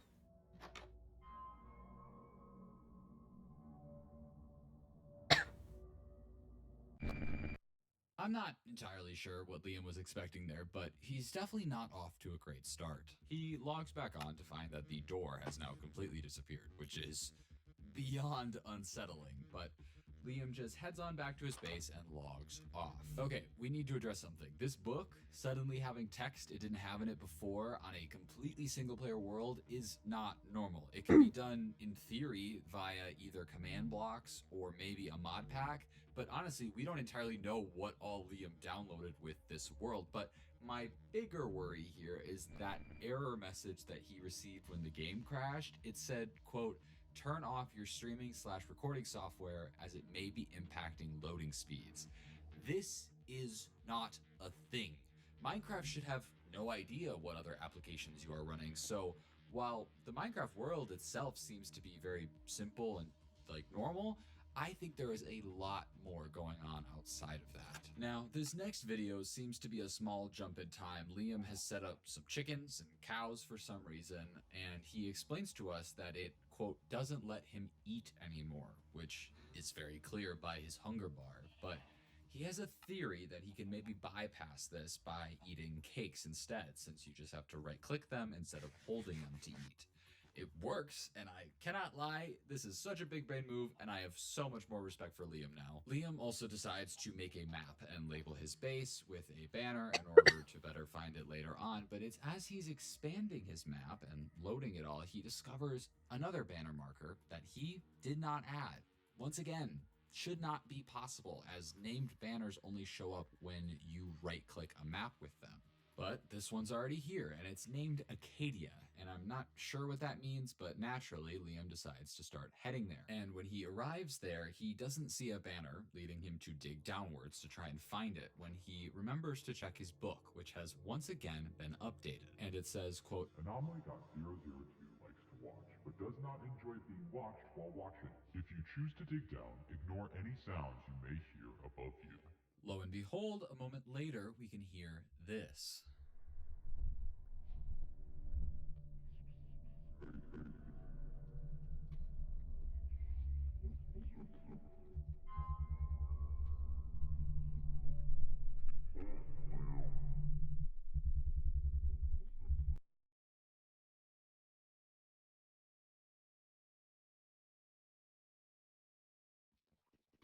Eventually, though, Liam finds a chest which has a diamond axe inside of it.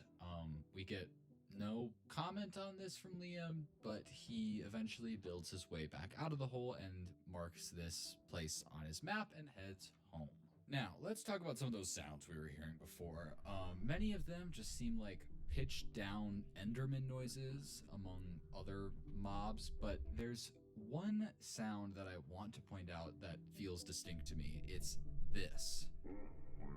Now, I'm not entirely sure what Minecraft mob that might be. It's hard to hear over all the other sounds, but if anyone knows or can tell, feel free to leave a comment. I feel like there's something here. Now, in this third video, Liam has barely been in the world 2 seconds before he realizes the book has already been updated. It says, Anomaly.003 is able to travel at incredible speeds, but only when the player is in a bed.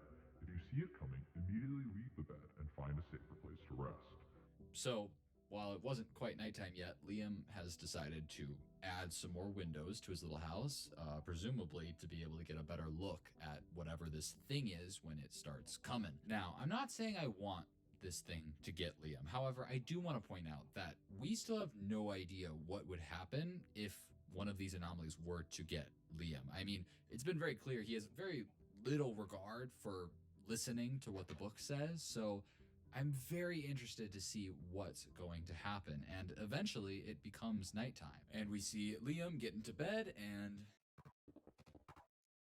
Okay, some weird noises, but so far we haven't really seen anything. So Liam gets back in bed. All right, Liam has some fire reflexes because if you saw out the window there, something ran by. So Liam naturally goes outside to try and find it and goes to that area and does seem to find some sort of invisible entity thing.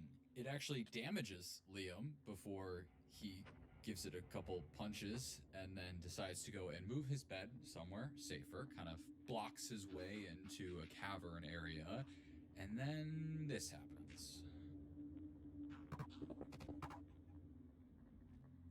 However, despite that weirdness, we do discover that it is now morning. But once again, we have some very interesting audio tied to these anomalies, and this time I want to focus on the sounds that we hear, especially right as it becomes morning. We can distinctly hear the sound of stone breaking, even though we see dirt breaking, and then for this other sound, it sounds close to like the punching noise from the game. And I thought about this for a while, and I came up with a theory that Fair. felt like It a messed with me stretch, too when but I watched it for the essentially, first in the time. older versions of Minecraft, every block had its own numbered IDs. So stone was 1, grass blocks were 2, dirt was 3, and so on. But what not many people know is there was technically a block assigned to 0. It was air. And if you assume that those sounds of like the punching is maybe meant to represent air, it gives us a bunch of 1s and 0s or binary. And the arrangement of this binary is also super telling. It's 4 sets of 8 digits separated by short portions of empty space. Now, this is distinctive of one thing. This is how IP addresses are made. So I think this thing literally leaked Liam's IP address via block sounds. And I'm not going to show what it translates to for obvious reasons, but Liam needs to seriously focus up if this is where we're at and it's only anomaly 3 of 11. In this 4th video, Liam is truly just minding his own business when he realizes the book has been updated and it says, quote, Anomaly.004's speed changes depending on the player's visibility. The lower the player's brightness, the slower it moves. However, it will become louder and sound closer by, and vice versa. It lives in an infinite mine shaft.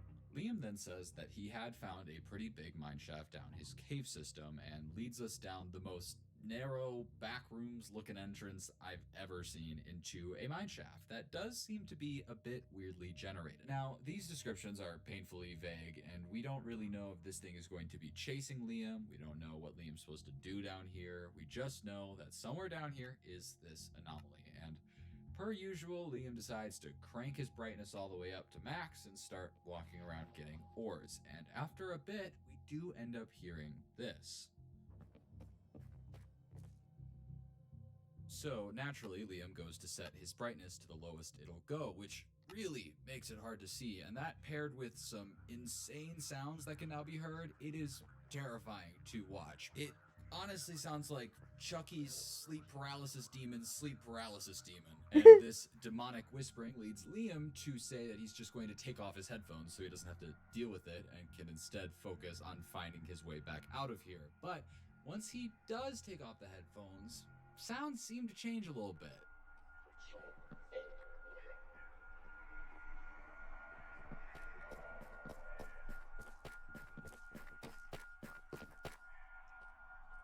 At this point, you could build a house with all the bricks. I'd be shit. Eventually, Liam makes it out of the cave and puts his headphones back on. And God, I is love this back guy. to his usual dumb self saying, quote, well, that was not scary at all without sound. And he'd certainly be right, because without the sound, Liam has no idea that this world just said his literal name.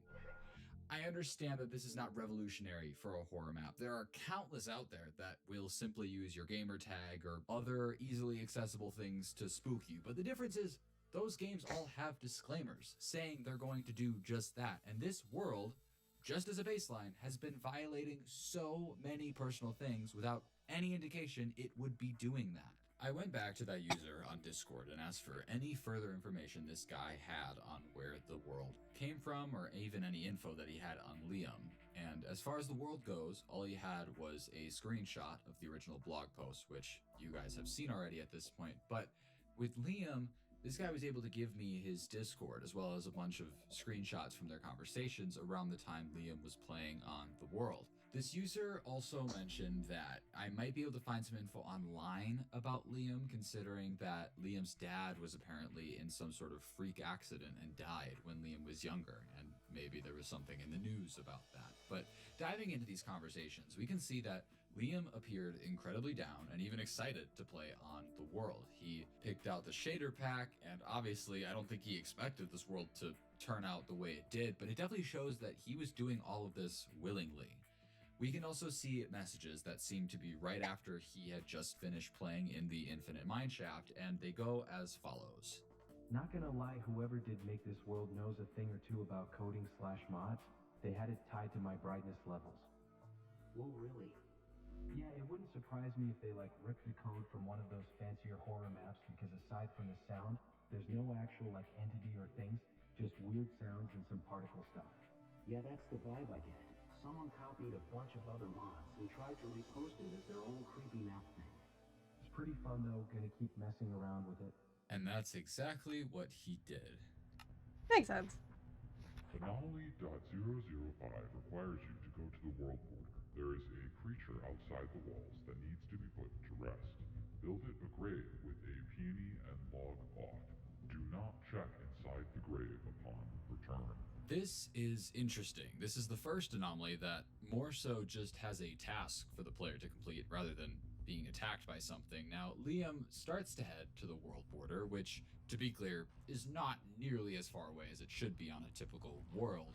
And on the way, he finds himself a peony that he needs for this. And when we do finally arrive at the world border, Liam kind of looks through the wall for anything out of the ordinary. And we do see this sort of odd black silhouette behind one of the blocks, but it's hard to tell if it's actually something or just like a visual glitch. But Liam constructs this grave, digging a small hole beneath it and putting a sign down that says, "Rest in peace, anomaly.005. So he backs away and logs off the world, as he's supposed to, and when he logs back on, the flower is gone.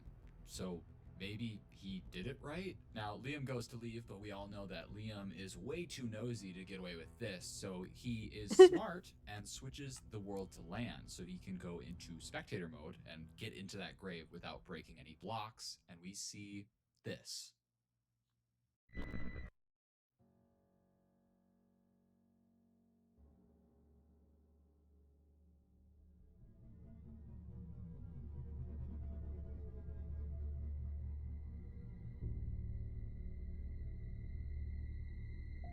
Liam loads back in, is in survival as if he never switched in the first place, and even checks to see if that silhouette is still there, and it's not. I have no idea what this means, and Liam just heads home, and all he has to say about it is, quote, "It was a very interesting flower choice." that was the takeaway? Now, if you missed it, Liam looked inside the grave, then there seemed to be a very distorted Minecraft player with a specific skin. And as Liam showed us, that same skin was one loaded into his Minecraft launcher, and it was named Eric, which we have no idea who that is, but it seems to be another person or skin on this account. But at this point, I'm just glad that Liam is finally starting to see that this world has access to more stuff than it should.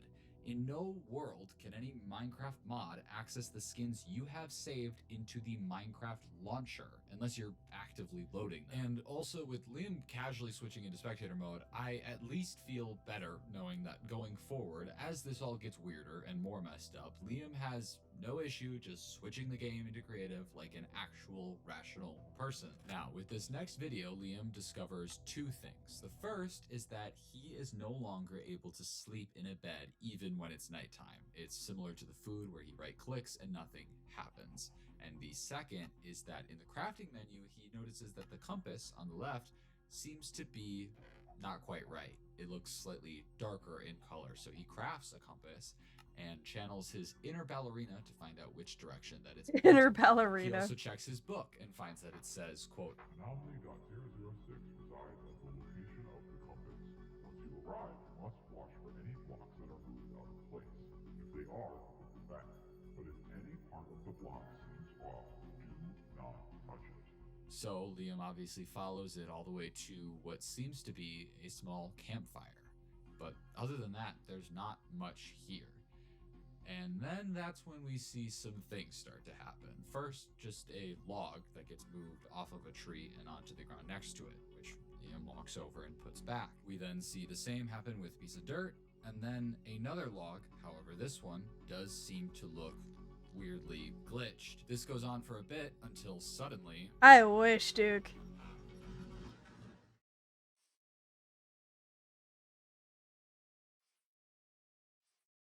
That noise is weird more than scary, but Liam actually writes as he leaves, quote, "This is messed up." And that's the end of the video. Now, I could go through and analyze this for you guys, but there's not a ton to analyze, so next video. Liam tells us that there, quote, "hasn't been an update in so long," which is weird. This book has been chucking anomalies at us left and right, so out of sheer boredom, Liam goes back down to the quote-unquote infinite mineshaft. Mineshafts were always like the scariest part of Minecraft growing up, so I personally cannot relate to checking them out for fun, but you do you. Right when Liam gets there, he finds a sign that just has an arrow pointing in a direction.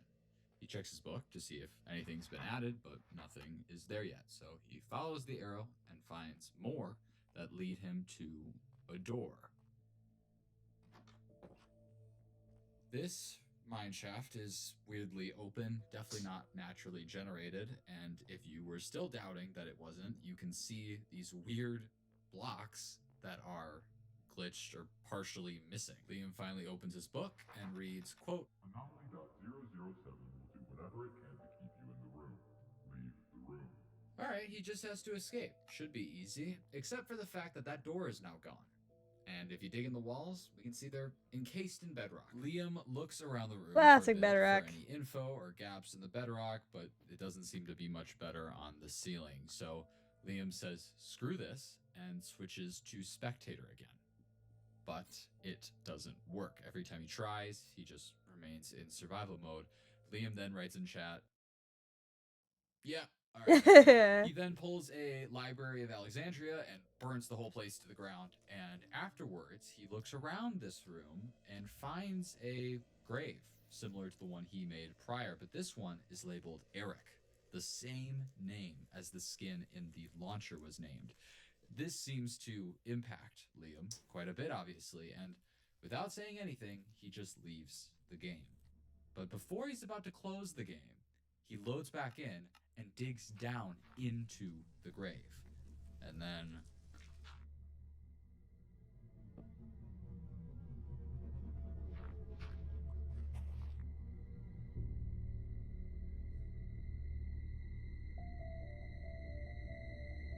Oh, that's so good.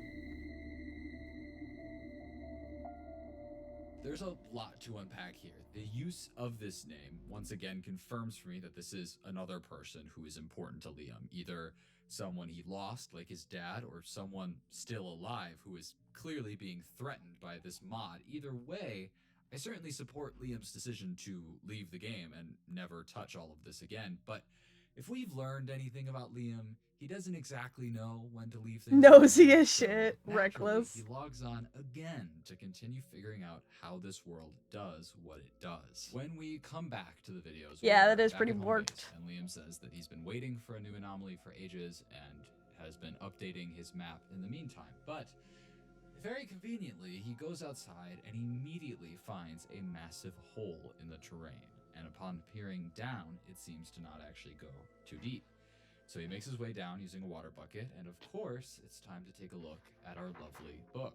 Anomaly.008 requires you to recreate your surroundings in real life. It will know if anything is out of place. Do not receive any more than 3 knocks. Yup. Is it finally setting in, Liam? Yeah, exactly. So Liam switches to creative mode for this, which surprisingly does work, and he starts constructing the room. Presumably, mainly to see if this thing is bluffing its knowledge. And we can't see the room he's in, but he does seem to be pretty intentional with what he's placing, and he finishes up and then waits.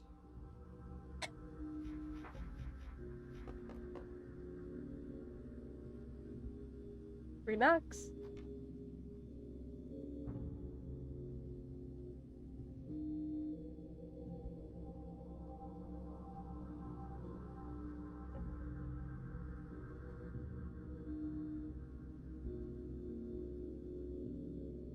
So Liam moves his desk to a different wall and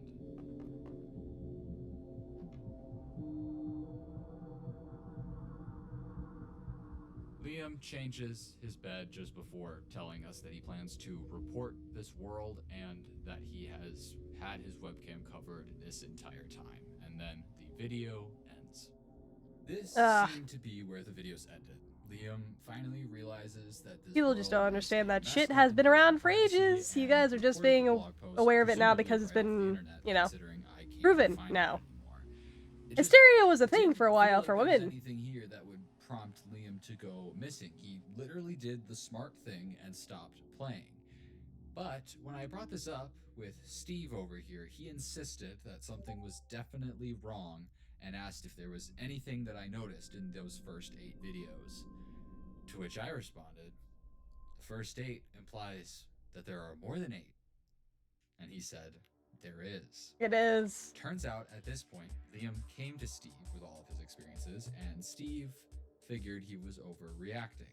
After all, there are some crazy horror maps and games out there that have done similar things. And then, Steve apparently bet Liam $20 that he couldn't get to the last anomaly. I mean, the things I do for 20 bucks, am I right? Real. Anyway, given what happened, I guess Steve here felt a bit too guilty to share this up front, which is sketchy beyond belief, but he finally agreed to share one more video, claiming it's the only other one that he has had access to. However, if we do some quick math here, we have only seen the first 8 anomalies at this point, and the video this guy just gave me is anomaly 10, meaning we are still missing anomalies 9 and 11. So it was still down to me to find those 2 eventually, but for now... Alright, chat, who knows what the treatment for hysteria Liam is? logs back on. He is just outside his house and has a very different inventory than before. He eventually checks his book, and while there's nothing for the 10th anomaly yet, we can at least read the 9th one. It says, quote, Anomaly.009 lives alone in the trees. He would like to speak with you. Which is too vague to really know what that means, but Liam starts walking around outside, just placing torches, I think, just to hurry up and trigger whatever this 10th anomaly is. He's basically just trying to speed run through this whole thing, and eventually, as he walks around, we can hear this.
And now we've just hit a wall, essentially. There's no more videos that we can view to help us finish solving this, so naturally I went back through the previous videos to see if there was anything I had missed, and one small thing stood out to me. When Liam is about to load into the game, before the 8th anomaly, the splash text reads /give at a hugs 1. Now, this is a real splash text from the game, but I always remembered it as 64. That's the joke, a full stack of hugs, and it turns out it is.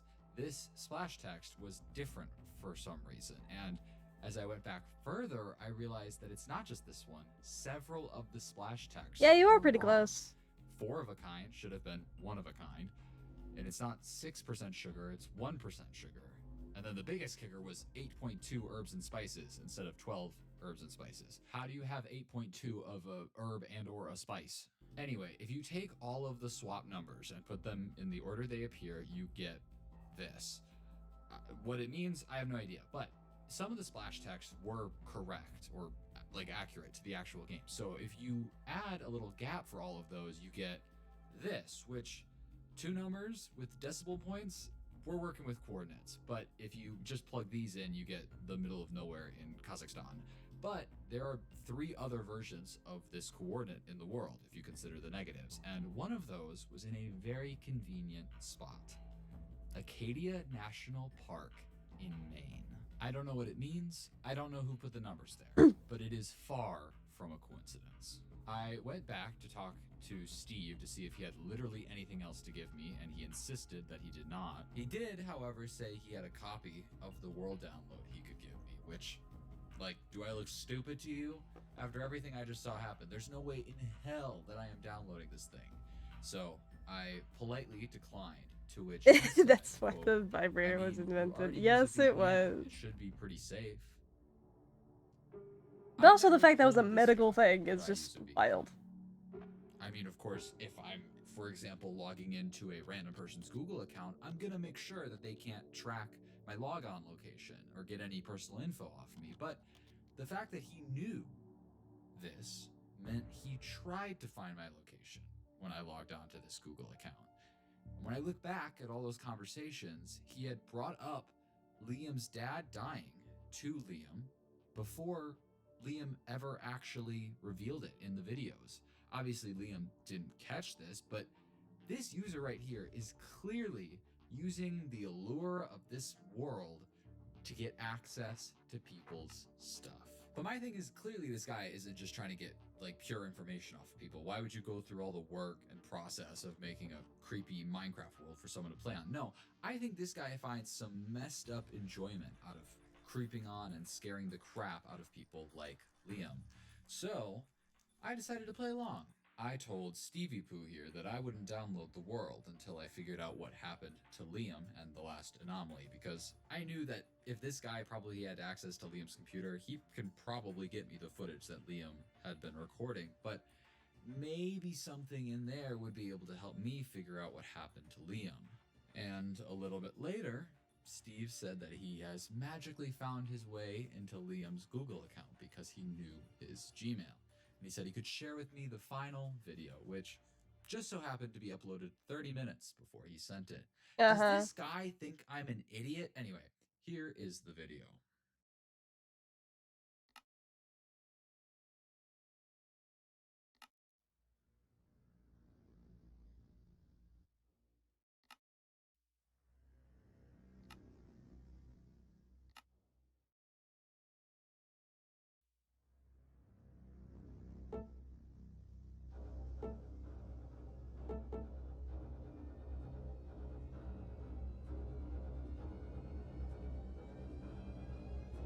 This is true.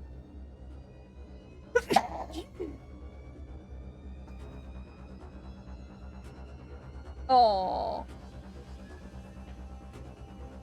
Creepy!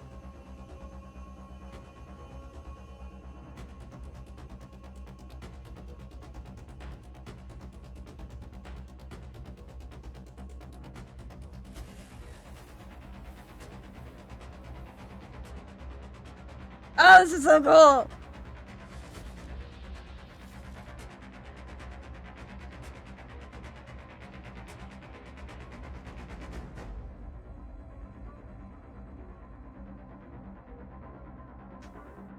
Yeah, that is really fucked up.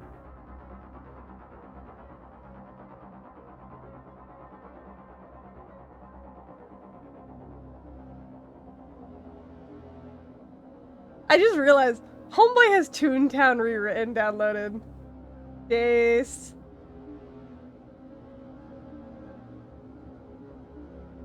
Oh no.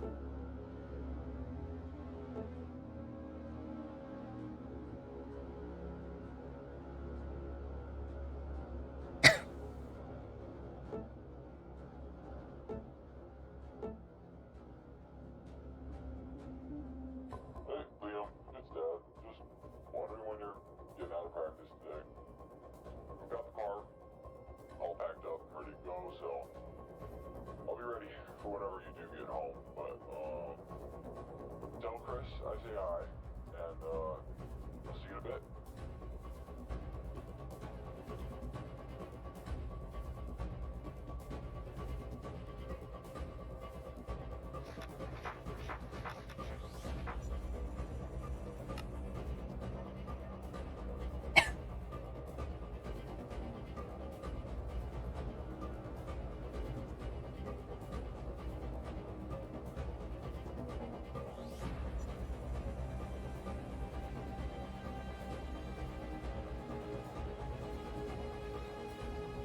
It adds to the vibe, though, I will say.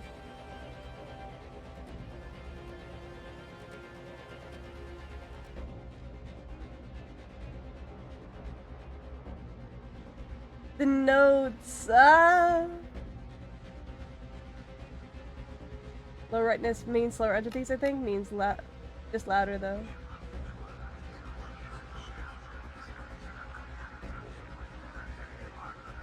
Yeah, that sounds about right.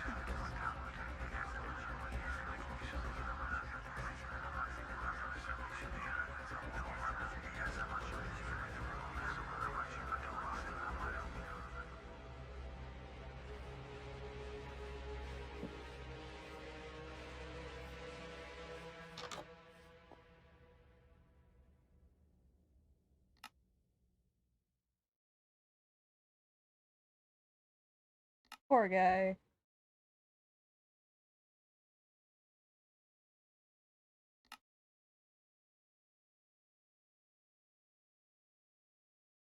At this point, I just knew that I had to stop this guy from doing this to other people. This whole thing is not only pervasive, but also disgustingly personalized. And the thing is, I don't even think this guy is that smart.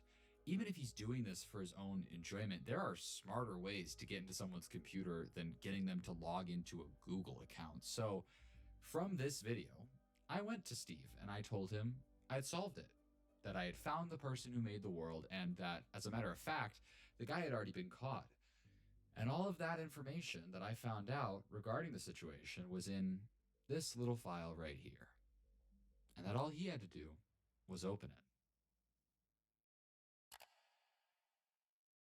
I got in contact with Liam a couple of days later, who said that after what I saw in that last video, everything had essentially just stopped happening. I guess Steve gets pretty bored pretty quickly and starts looking for new people to traumatize. But at least this Steve guy was out of commission from here on out. I still had questions for Liam, though, specifically about anomaly number 9 and why I was never able to find the video. To which Liam said there wasn't a 9th anomaly, that it skipped right to number 10. I brought up that thing in the trees, and I even sent him a screenshot of the book. But he tells me that he swears that that was not in the book when he was playing. Hey, what? Things are not adding up. The ninth anomaly, Liam's notes getting pulled up on the screen by themselves, even the forum page that seems to have never have existed. I ended up going back to that original Google account that started all of this to Yeah, try that's to funny. find anything helpful. And very conveniently, I found this folder. 9 videos, all uploaded within the last day, and when I watched them,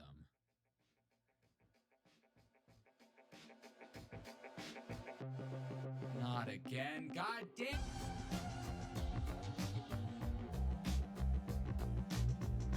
It's so good!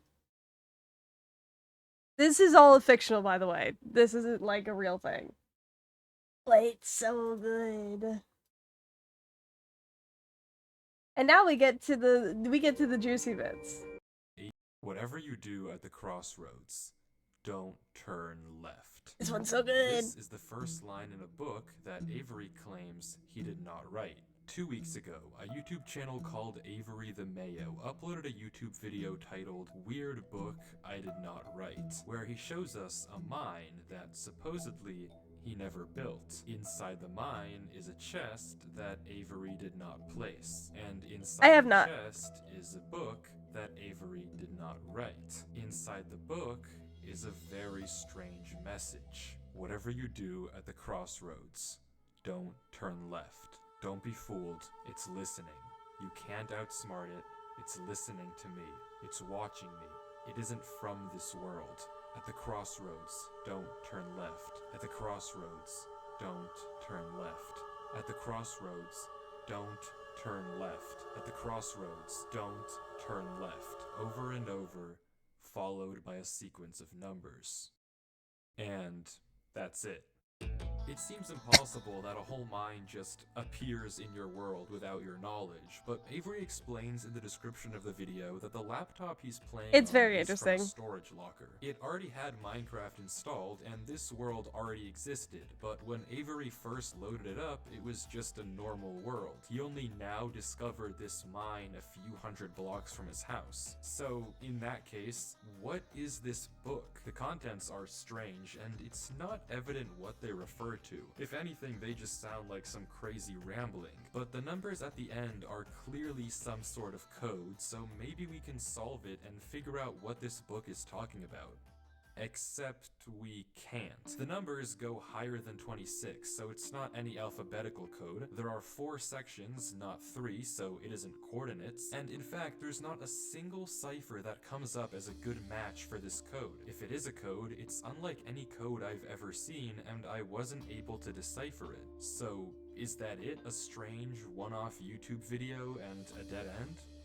Not quite, because for 2 frames at the very end of the video, Avery's inventory flashes a random pattern of blocks, and this time there is a code, because taking the first letter of the name of every block and capitalizing it if there is more than one, you get a string that perfectly matches the length of a Google Drive link, that when you enter takes you to a folder. And this is where the true mystery begins. The mystery of a Minecraft world that doesn't exist. Opening the video named Footage 1, we can see a player in the exact same spot Avery was in the last video, except now he has way more items than he had last time. Presumably this is from his house, and he's come to use this mine in survival as part of this world. The book is now gone from the chest, but it could be that Avery just burned it because it creeped him out, or it's just this book in his inventory. Regardless, Avery lines up with the other strip mine and begins to start a new one into the wall, but when he does, he finds this.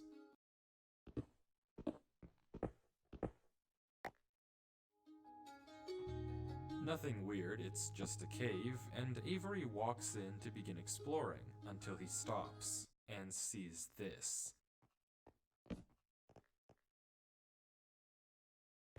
It's hard to make out, but as he walks closer we can see what it is. Moss and grass. This is immediately a red flag, because this kind of terrain does not generate in caves. Avery checks underneath it, but there's nothing else either, and when he runs back to grab his torches, he notices yet another patch of moss in the corner of the cave. Again, not natural, but not leading anywhere either. It's only when he heads back down the cave does he see it. A tree. Avery approaches the clump of greenery, and there it is. A tree unlike any other oak tree in the entire game. Whatever this is, it isn't normal. Avery backtracks a bit, and we get a better look at this shrub, for lack of a better word. And after some hesitation and circling around it, Avery decides to try mining the tree. And he does, with no problem. It looks just like a normal tree, except normal trees don't generate underground. And it's not the only one. As Avery goes deeper and deeper into the cave, he passes larger and larger patches of greenery, coming across more shrubs, and even more trees, and even more moss. He pauses to talk at one point, but instead of commenting on the trees, he brings up something else. It's weird, we've only seen stone. And I guess he's right, the walls of this cave don't have any diorite, granite, andesite, or ores, but come on, there's a bigger elephant in the room here. At some point though, Avery's wish gets granted and the cave turns into terracotta, tuff, and deep slate. The greenery gets larger and larger, with the trees growing bigger and bigger. Until finally, Avery reaches the end.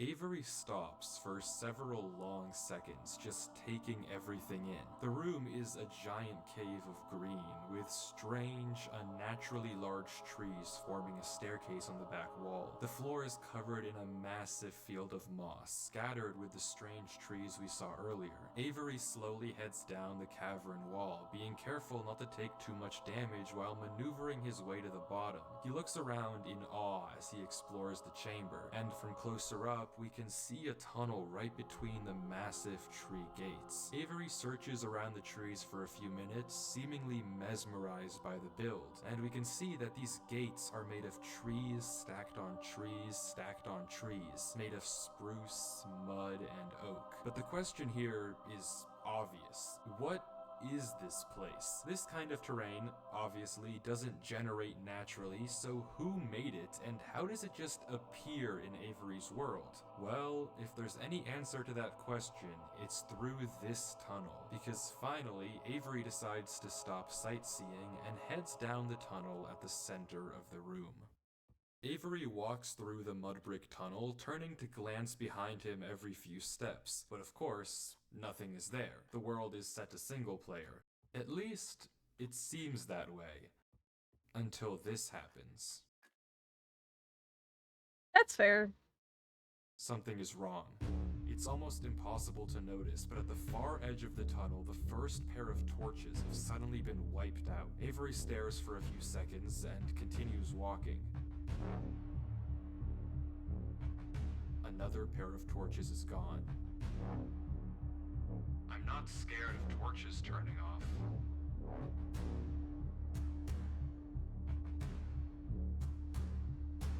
And then another.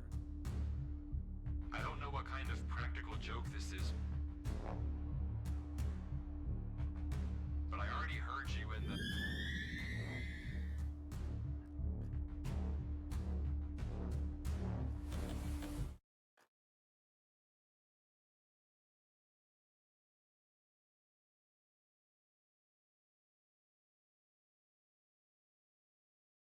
I'm not scared of a game.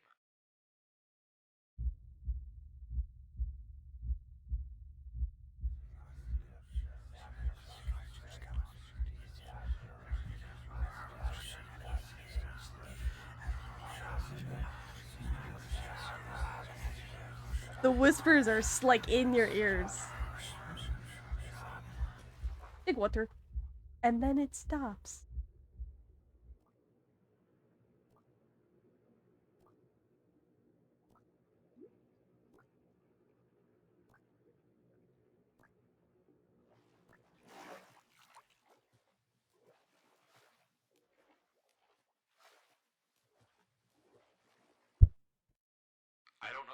I just jumped down. I wasn't scared, but I felt compelled. I've never felt like that in my life. What is going on here? Things just went from strange to incredibly creepy in a matter of seconds. This doesn't just happen on a normal world, but Avery did say he found this world on a computer he got from a storage locker. So maybe this is just a world that the old owner of this computer created, and it's just some strange adventure horror map. Case closed. Except it's not, because the video files aren't the only thing in this Google Drive folder. If you remember, there's also this PDF, and opening it, we see this. My exploration into a strange tunnel I found in my Minecraft world. I've been playing this world for a while and just discovered this. This is my documentation of the search. Notably, when I installed Minecraft, this world came pre-created. Always thought that was a little strange, but I'm not really sure. This seems okay enough, but remember what Avery said earlier. He found this computer in a storage locker with Minecraft installed. Not he installed Minecraft and this world was there. Admittedly, it's a pretty small difference, but still, why the conflicting stories? Something you may have also noticed that I can't explain is why Avery's name is now censored. He wasn't censored in the previous videos, but now he's both hidden his name and changed his skin, almost like he's hiding from something. But there's still a lot more of this footage, and if you want to figure out what's happening in this world, why it exists, and what it has to do with Avery, we have to keep watching, as Avery runs from whatever it is that's hiding in this world. Avery says he has to keep moving, even if he doesn't exactly know why, and the only way to go is down. Avery takes a leap into the giant pool of water before him and swims down into a junction of tunnels. After some hesitation, he burrows himself in the left wall for air before swimming down the left tunnel. He continues to navigate through the dark water, the tunnel getting narrower and narrower, with no end in sight. Until it opens into a giant cavernous room with just enough space at the top to get a bit of air. When Avery descends again, we can see tunnel openings sprawling across the walls. Avery scans around. There's no marker of where to go, just tunnels upon tunnels as far as the eye can see. And then he hears it. The same sound I as returned. when I the went to the bathroom whispers real quick. played previously. Avery rushes to dig into the wall, and as he blocks himself in, we can hear the whispers again.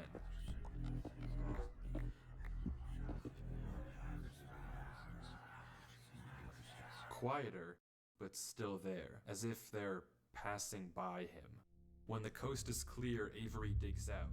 But now what? He has no choice but to gamble on a tunnel and hope it's correct. He scans the walls again, no obvious sign of which one to pick. So finally, he rolls the dice.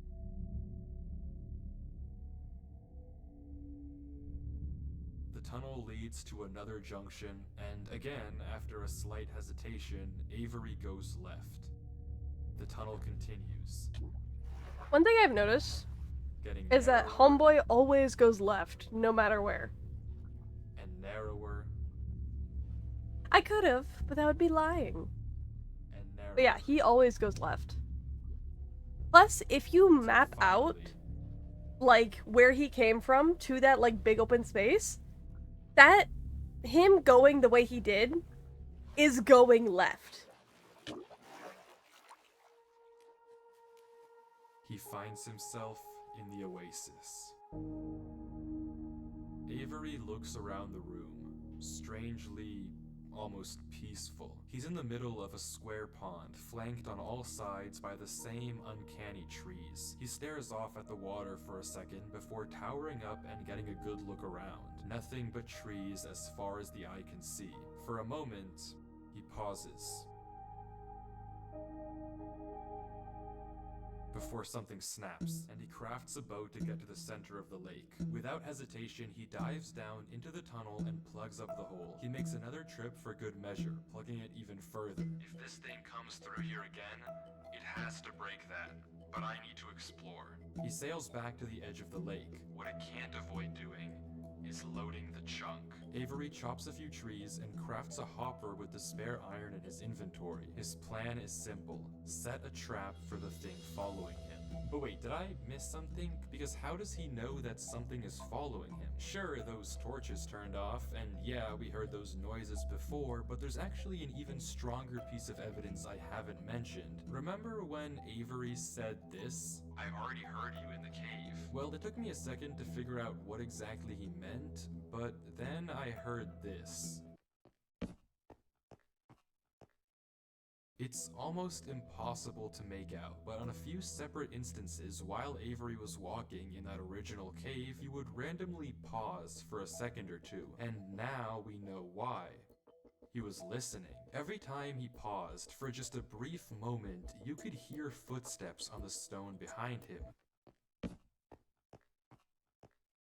stopping just a fraction of a second too late to be quiet. But okay, if something is somehow really following Avery in a single-player world, how can he stop it, or at least get it to reveal itself? Well, that's exactly what he's doing right now. Like he said, he needs time to look around and explore this world, but while he's gone, anything can just swim through the hole and replace the blocks to make it look like nothing happened. But if Avery turns down his render distance and puts items in this hopper, if he then goes far enough away and unloads the chunk, the only way for the hopper to be empty when he returns is if something loaded the chunk while he was gone. And then, whatever was following him would be exposed. The trap is set. Now, it's time to explore. See how I mean by light Yagami? Bro's smart.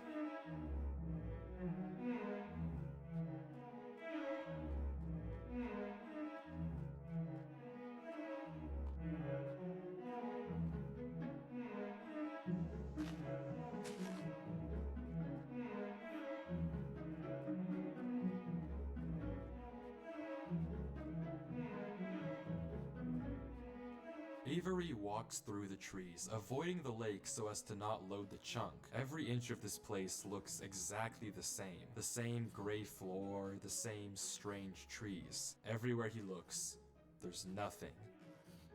Until, just in the corner of the screen, there's a sign. But it's hard to spot, and Avery doesn't seem to see it, and he keeps walking.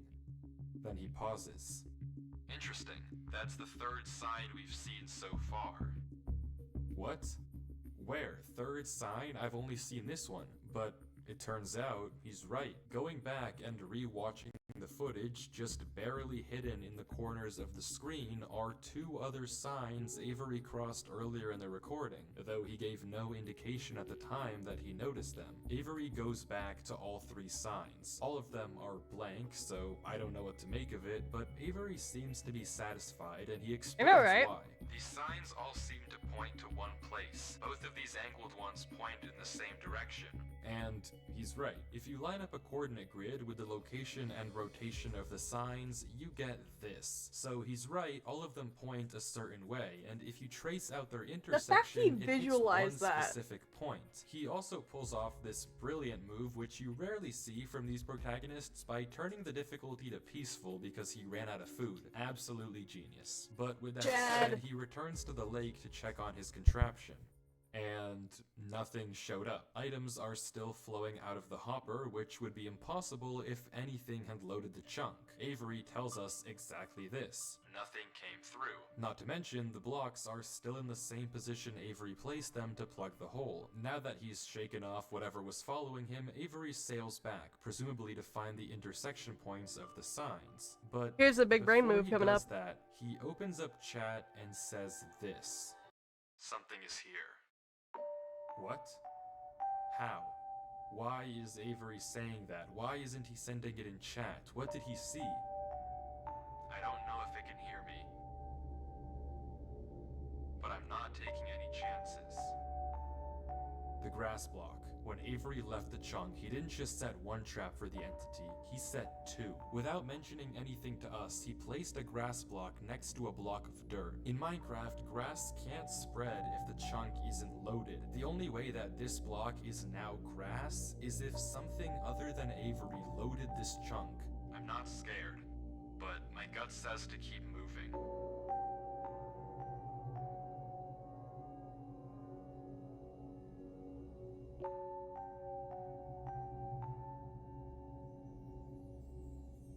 Maybe I am scared.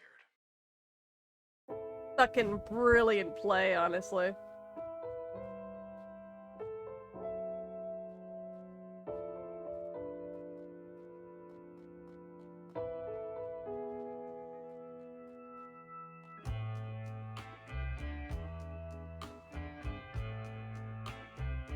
The other sign was pointed head on. I failed you so many times. I committed so many crimes, and I was pretty sure of myself.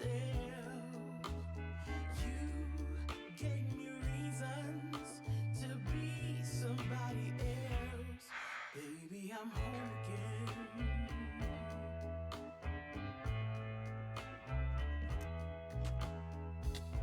I thought that I could run away.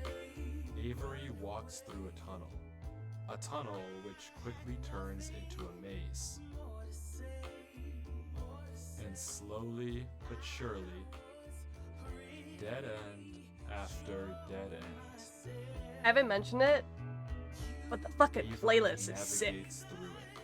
To be somebody else, it's alright. Baby, here I am.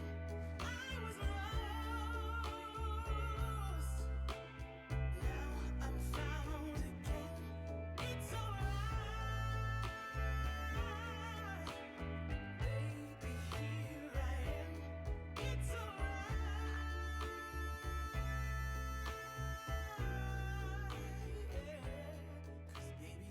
Avery is clearly smart. Smart enough to set a trap, and smart enough to set a backup.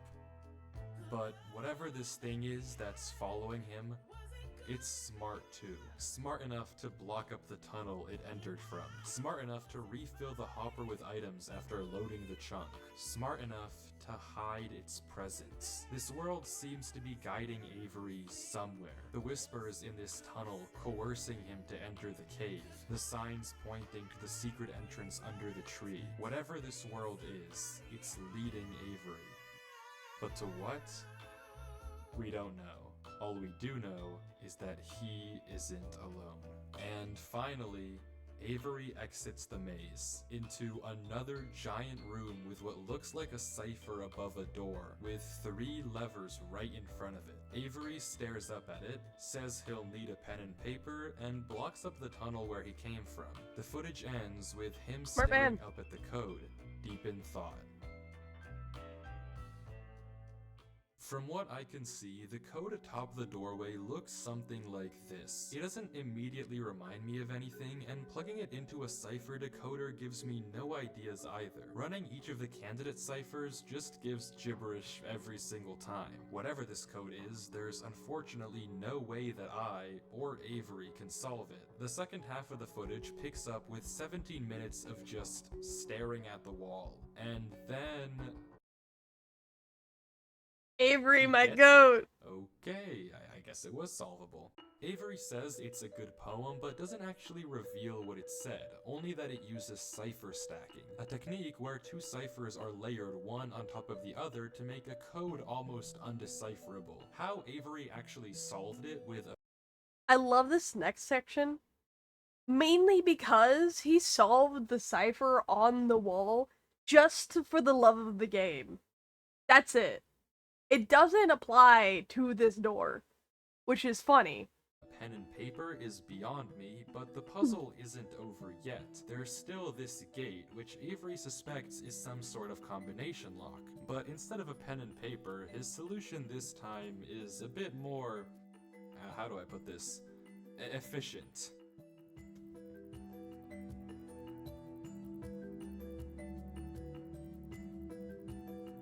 Unfortunately for you, I have a pickaxe.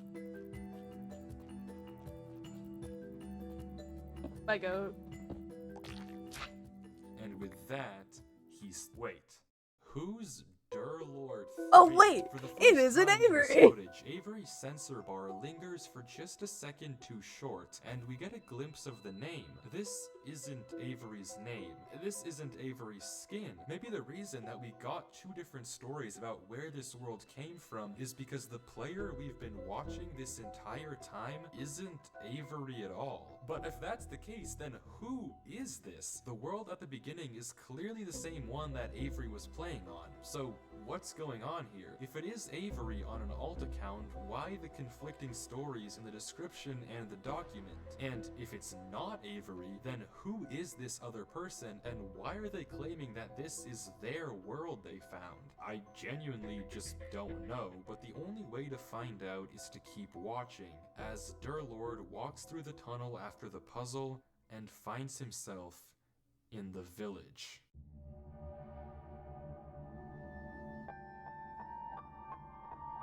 This place is cool.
Keep note that there's yellow carpet and banners literally everywhere. The yellow.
It's empty.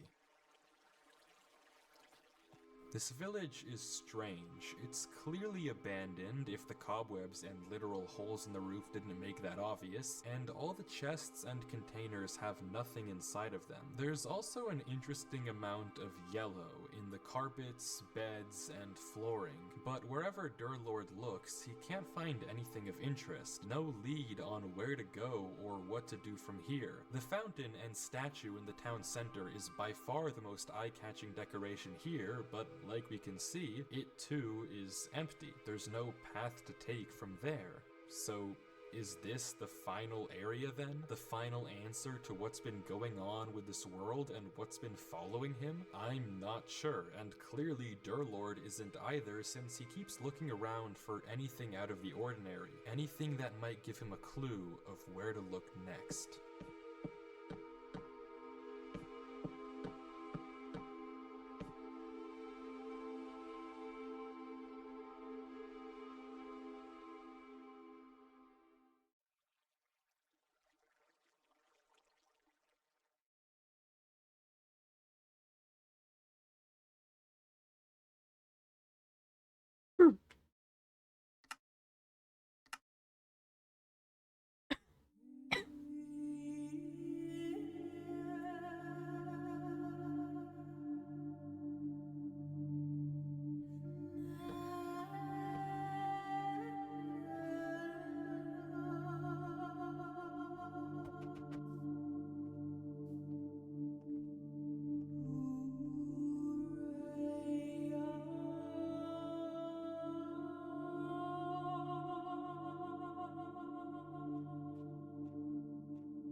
Oh.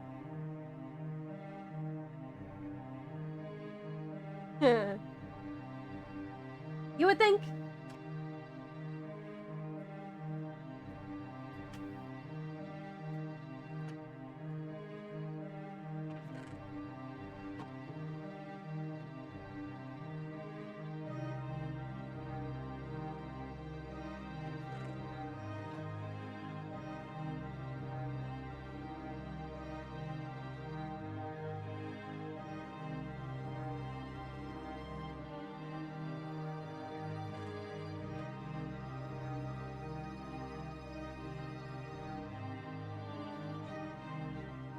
I hate it here.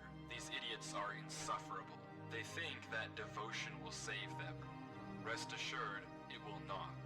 Not that it will do them any good to believe that anyway. The ones who realized it pretend they didn't. But it doesn't help that there are some of them who truly believe they'll be saved. The king is coming, Maya. If anything, I wager that their king is already here. It's watching me write this. I don't particularly care. I just want this to be done with. The sooner I can leave, the better. He's arrived. I don't know why anyone is surprised to find that out. This is exactly what they were hoping for. I'm going. I'm leaving this here in the rare case someone finds it. If you have found this, I implore you, turn back, disconnect, forget about this world. It's not for you. If you've come here, you must be curious. I know you must want to continue onwards. So I know that this is a heavy ask, but please. I want to point out that the person writing this book, instead of saying leave it, says disconnect. As in disconnect from the world. Which is nuts. Also, the fact that another book was found warning them not to go further. Like, that's nuts. Please, do not go any further. For your own good, do not.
This is true.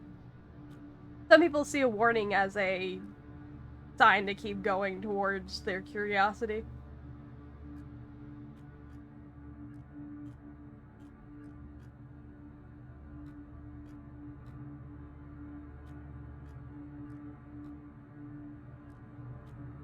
Just pitch black. Just regular cave form, which is strange, and then you get to that. Left or right? Where do you think he's gonna go?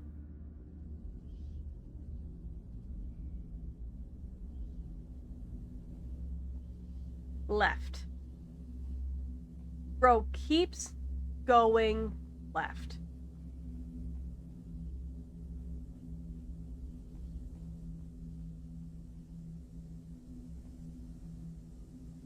I'm guessing this is the crossroad where you should not be going left.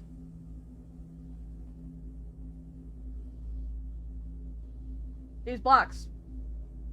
No color, no texture, just straight up pitch black darkness.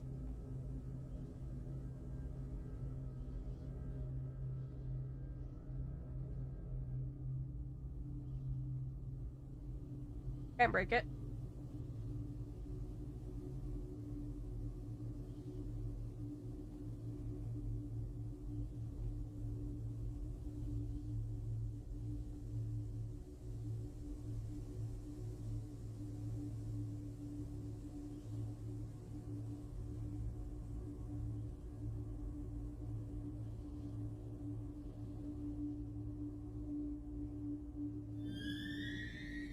Oh.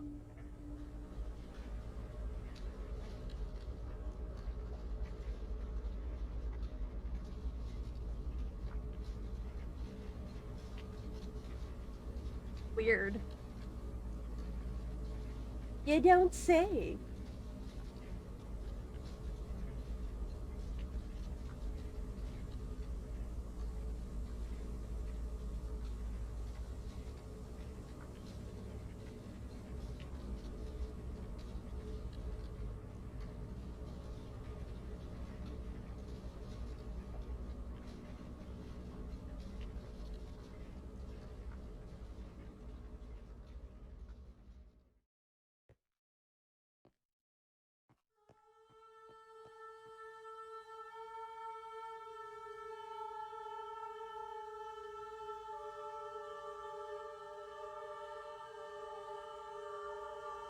That is a fucking ominous ass wall.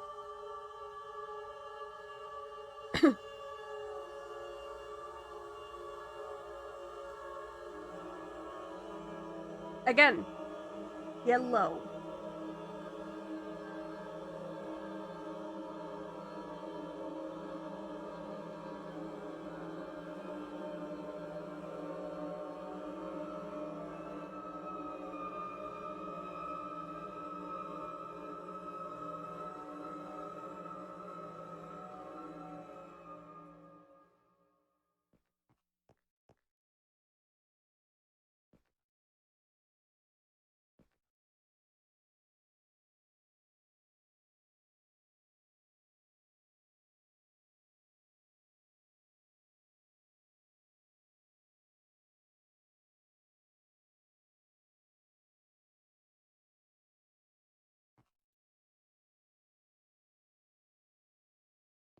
See,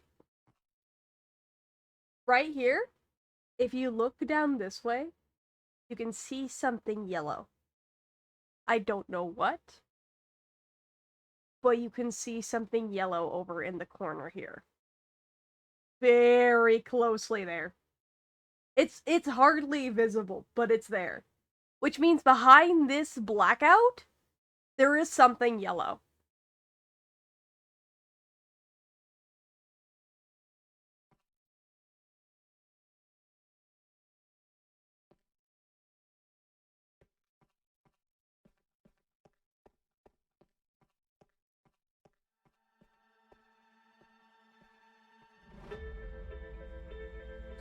And you can tell with the way he's acting, he's freaked out.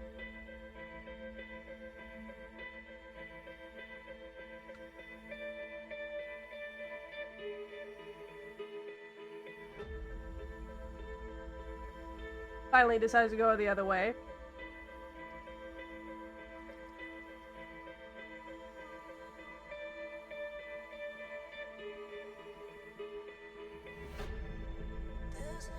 And where does he end up back in? The fucking mine shaft.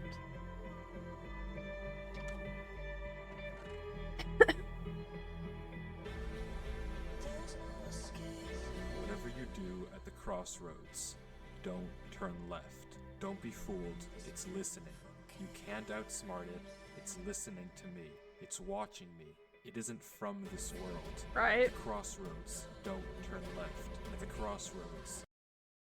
One characterization of Durlord that we've seen is that he is hellbent on correcting his misspellings.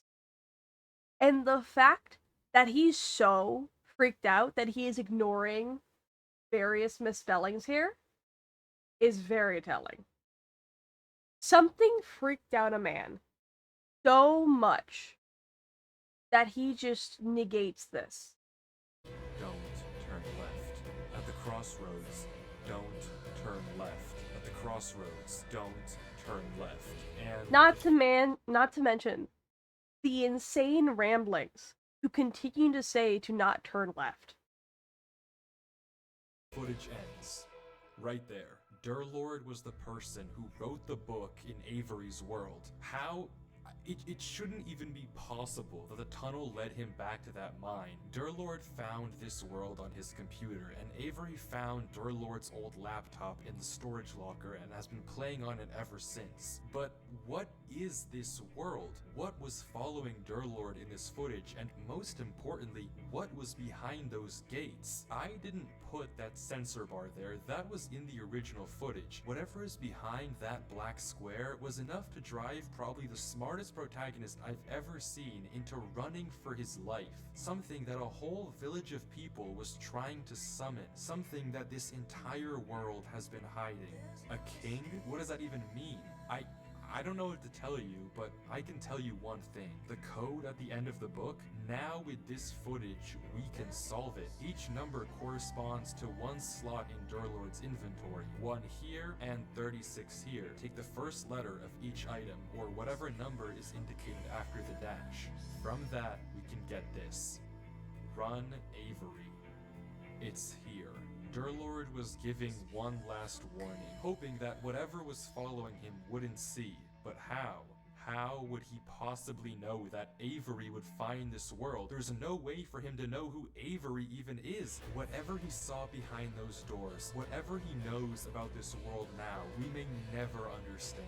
But one thing is certain. Whatever was coming for him is coming for Avery next.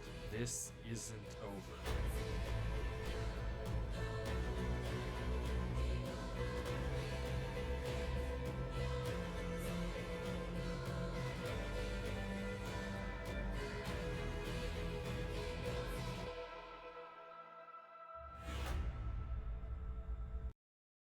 So good.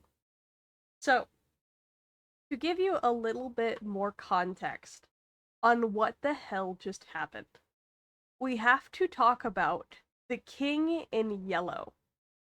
The King in Yellow is a story written by some guy, I can't remember what, about a creature known as the King in Yellow. It is said that in the text written by this man, that perceiving the King in Yellow directly results in you basically absorbing all known knowledge into your head and rendering you insane from the pure information overload. The reason that Durlord went insane and knew about Avery finding his laptop and finding this world was because the King in Yellow gave him the knowledge once he perceived him. What I find amazing is that after perceiving the King in Yellow, Durlord took the time to retreat back to the frankly impossible route that he took to the cave and wrote a message for Avery that he would eventually find along with the path that he took, that he would eventually find, and took the time to write him a message in two separate ways, a direct one and an indirect one. Which is nuts.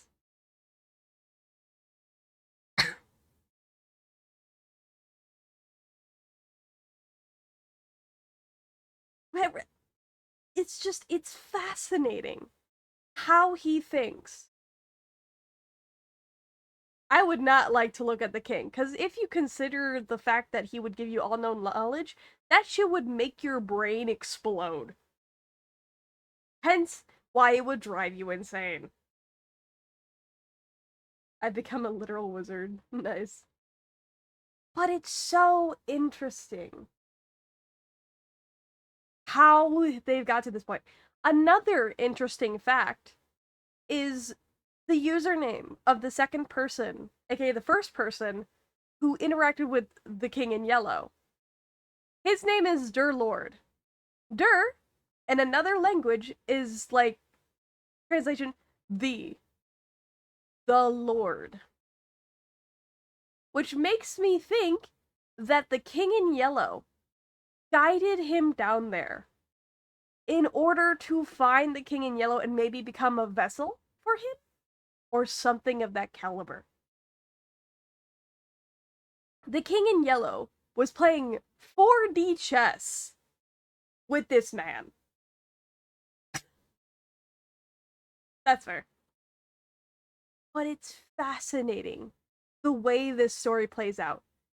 Dur is not a dumb person. They are very smart. And the fact that they were essentially playing a chess game with the king in yellow, where they were both playing the same color, is nuts. The king in yellow was playing chess with Dur, where they were both playing black, so every move that Dur made was in fact a move that the king in yellow also made, which means that he was in control the entire time.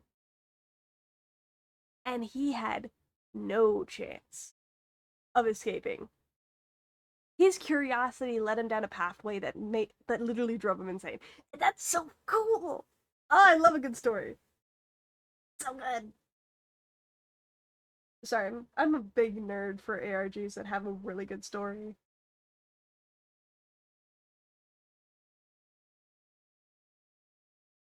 The ARG in this video is one I created specifically for this video. Upcoming videos will continue to feature RGs I find in the wild, but I want to experiment with storytelling and see if I can make an entertaining mystery myself. The fun tidbits about this video is made over the course of 4 months, and I have some thoughts, but I think the second half of the video is both very experimental and very fun to watch. Multiple minutes of no voiceover and just music? Never done that before. Hopefully this doesn't age badly. The cipher, though, goodness gracious, the cipher room Dear Lord runs into was meant to be almost unsolvable cipher stacking. But I made the cardinal sin of stacking 2 substitution ciphers that can be solved with literally just a basic big, I don't know how to say that. The whole point was to ego boost Dear Lord, but now he's just yapping about solving a basic shift cipher. Oh well. I also think the whispers in the tunnel might be the worst flaw of this video. I like the idea in theory, but sounds a tad corny. The rest of the vid I really like though. I hope you enjoy. It's so good. And look, here's Avery. Basically, don't turn left. Good luck, Avery. We love you. I wonder if he posted anything else. Oh, nope, there he is. Where he talks about. He walks around talking about how places come to be in games. It's cool. Yeah, see how people are talking about the King in Yellow?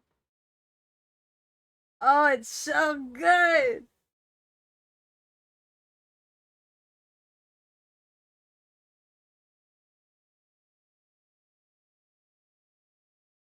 He always turned left, but he said in the book, don't turn left. And he turned on peaceful for hunger, which is genius for MC protagonist. Place a trap even the entity didn't know about. And here's where the bit started. ARG entity versus fucking Light Yagami, apparently. Oh my god. It's so good. It's so good. It's so well written. The fact this is his first time writing an original ARG is fascinating. Plus, the music choice was amazing, obviously. Wifey's makes a lot of really cool videos. I quite like the matchbook mystery a lot. It's very good. Just a lot of really cool stuff.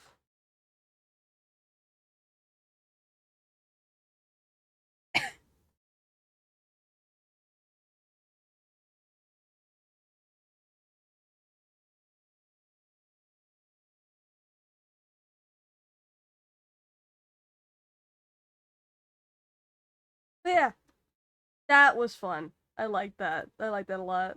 I should have more just chatting streams and shit. But I quite like just in general ARGs. It's so well done. I'm always a big fan of Minecraft ARGs that are well fucking done. The world that doesn't exist. If you don't know the backstory of the main like enemy, it's a weird watch because you don't know what to expect. But then you like learn a bit more about the entity that is at play here, and you're like, man, that makes so much sense. Because if you think about the concept of the King in Yellow, you're like, oh yeah, that would make a dude go insane.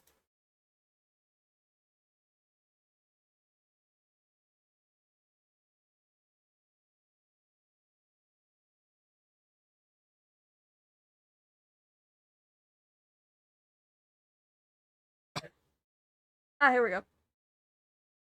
Uh,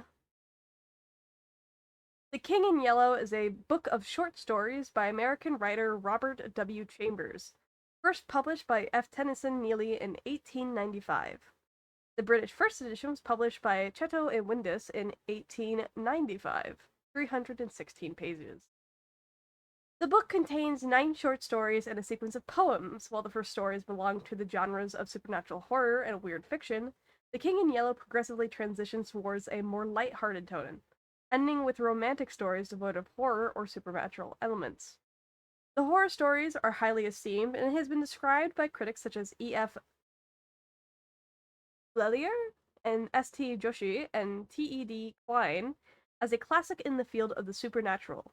Lynn Carter called it an absolute masterpiece, probably the single greatest book of weird fantasy written in this country between the death of Poe and the rise of Lovecraft. And it was an influence on Lovecraft himself.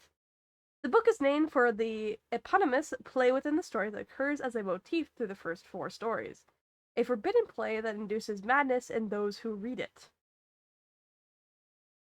The first 4 stories are loosely connected by 3 main devices. A play in book form titled The King in Yellow. A mysterious and malevolent supernatural and gothic entity known as the King in Yellow. An eerie symbol called the Yellow Sign. These stories are macabre in tone, centering in keeping with other tales, on characters who are often artists or decadents, inhabitants of the demi-monde. The first and fourth stories, The Repairer of Reputations and the Yellow Sign, are set in an imagined future in 1920s America, whereas the second and third stories, The Mask and In the Court of the Dragon, are set in Paris. These stories are haunted by the theme, Have you found the Yellow Sign? Macabre character gradually fades away during the remaining stories, and the last 3 are written in a romantic fiction style common to Chambers' later work. They are all linked to the preceding stories by their Parisian setting and artistic protagonists. The Repair of Reputations, a story of egoism and paranoia which carries the imagery of the book's title. The Mask, a dream story of love, art, love, and uncanny science. In the Court of the Dragon, a man is pursued by a sinister church organist who is after his soul. And The Yellow Sign, an artist is troubled by a sinister churchyard watchman who resembles a coffin worm. What is a coffin worm?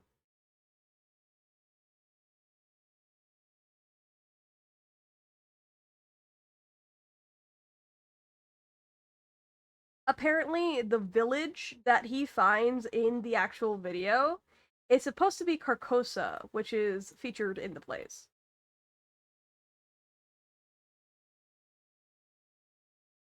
I have not heard of my house .w80. But honestly, it's really interesting the use of the King in Yellow. I find it really interesting.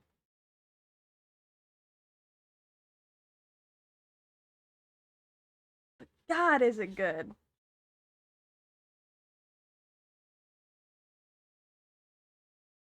Using such an old story as an inspiration for an ARG, especially one like The King in Yellow, is simply brilliant.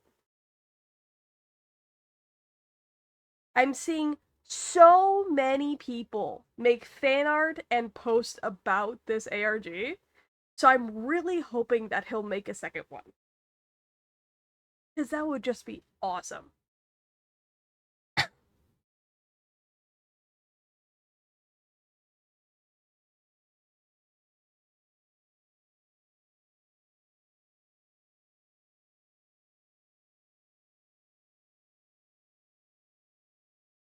Because the guy has a lot of talent for video and storytelling and just general cinematography. I really want to see more of just this. Because it's such a fun concept, and I really like to see how it concludes. Because it would just make a really cool story. And I really want to find out how Avery is going to react to finding out about the King in Yellow. If he does. Like, for instance, what the hell happened to Durlord?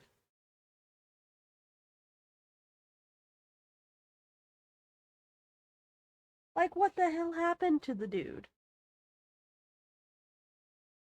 Like, he just left his laptop in a gym locker that just so happened to be connected to Avery. And then he just disappears? What happened to him? Where has he gone?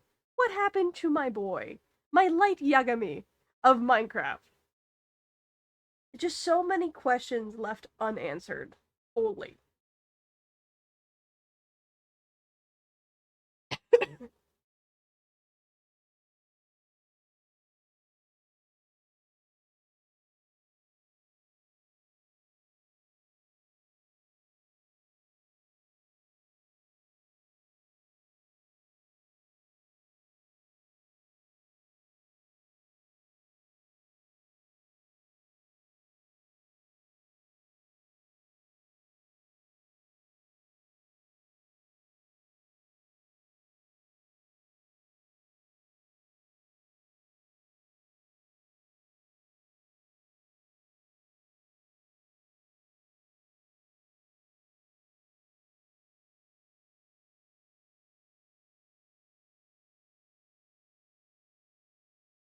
I have to go check my phone. Give me 1 second.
You are so correct.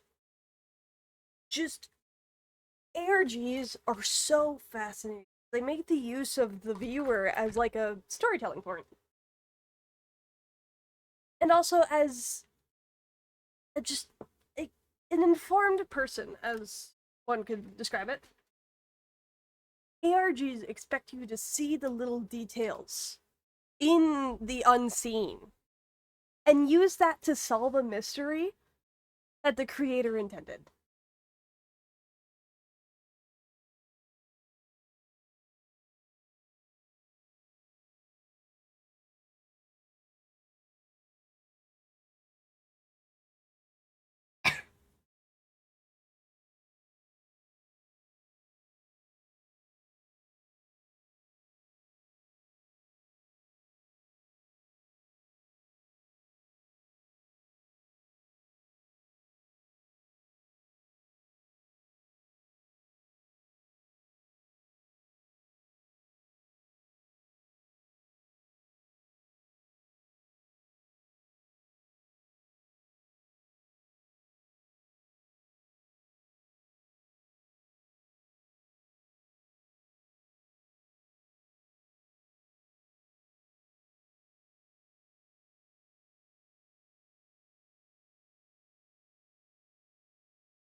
I have to go here in a few minutes, but I'll leave your stream going. Would I be able to send you a video to watch about my house WAD?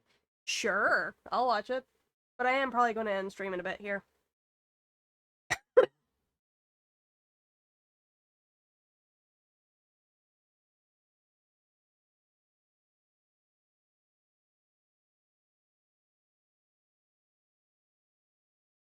I haven't played any streams, we've just been yapping and we watched a few ARG videos. That's about it. Sometimes one needs a just chatting stream just to chill the fuck out a bit.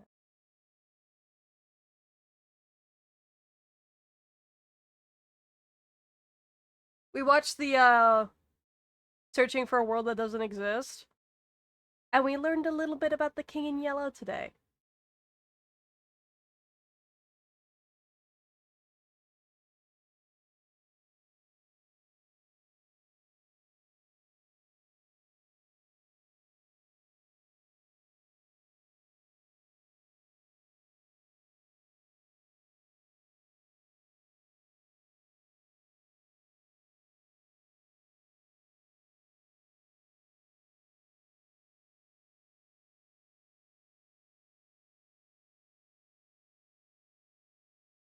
They can't, so that's why I had to do shiny hunting in Pokemon once I get that damn charm, so I can yap while shiny hunting. Fair. Life is a lot, it's nice to sit and chat. This is real. This is real. It was a nice, calm stream. We had a funny ARG, a slightly funny slash also serious ARG, and then we had a fully serious ARG.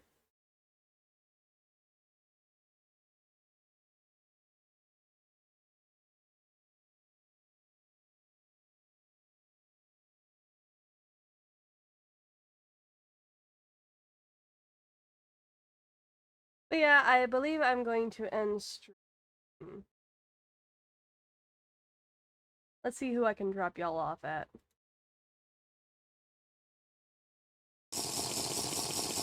Yes, I will sip some water once I raid y'all out.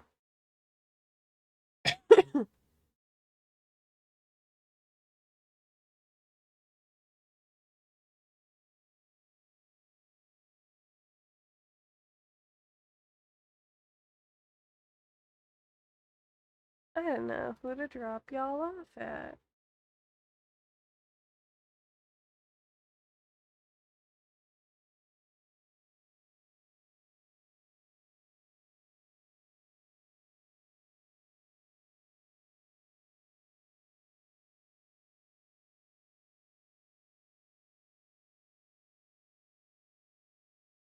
Eh, that's cool. If you want, you can also just put it in the link dump in my Discord. That also works. A trail time where we dropping boys.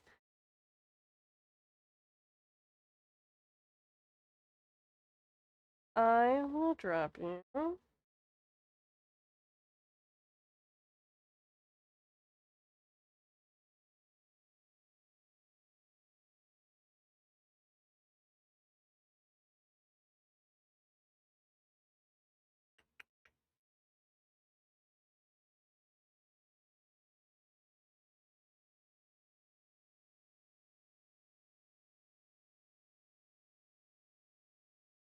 I will drop you off at this person. They're playing Dispatch.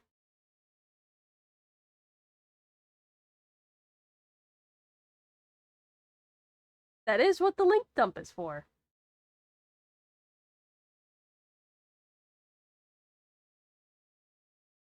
Oh, wait, Nick is streaming. Hold on.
I have a command for that. Trade. Have one for not. There it is.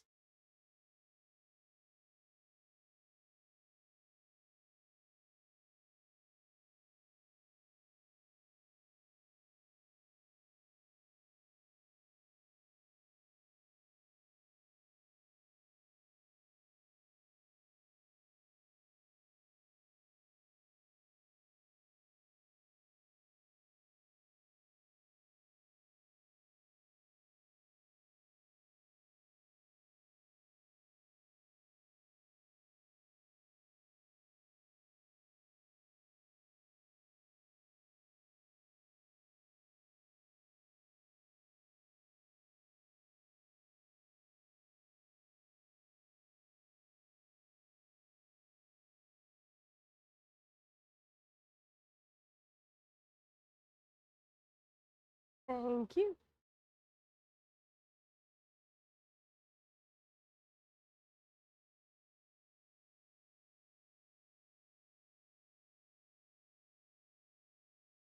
There we go. It was because I was adding an at, which apparently fucks with it. So we'll read out to Nick. He's playing Battlefield. I wish it could be me. Alright, I'll see y'all later. I might stream tomorrow, so I might see y'all tomorrow.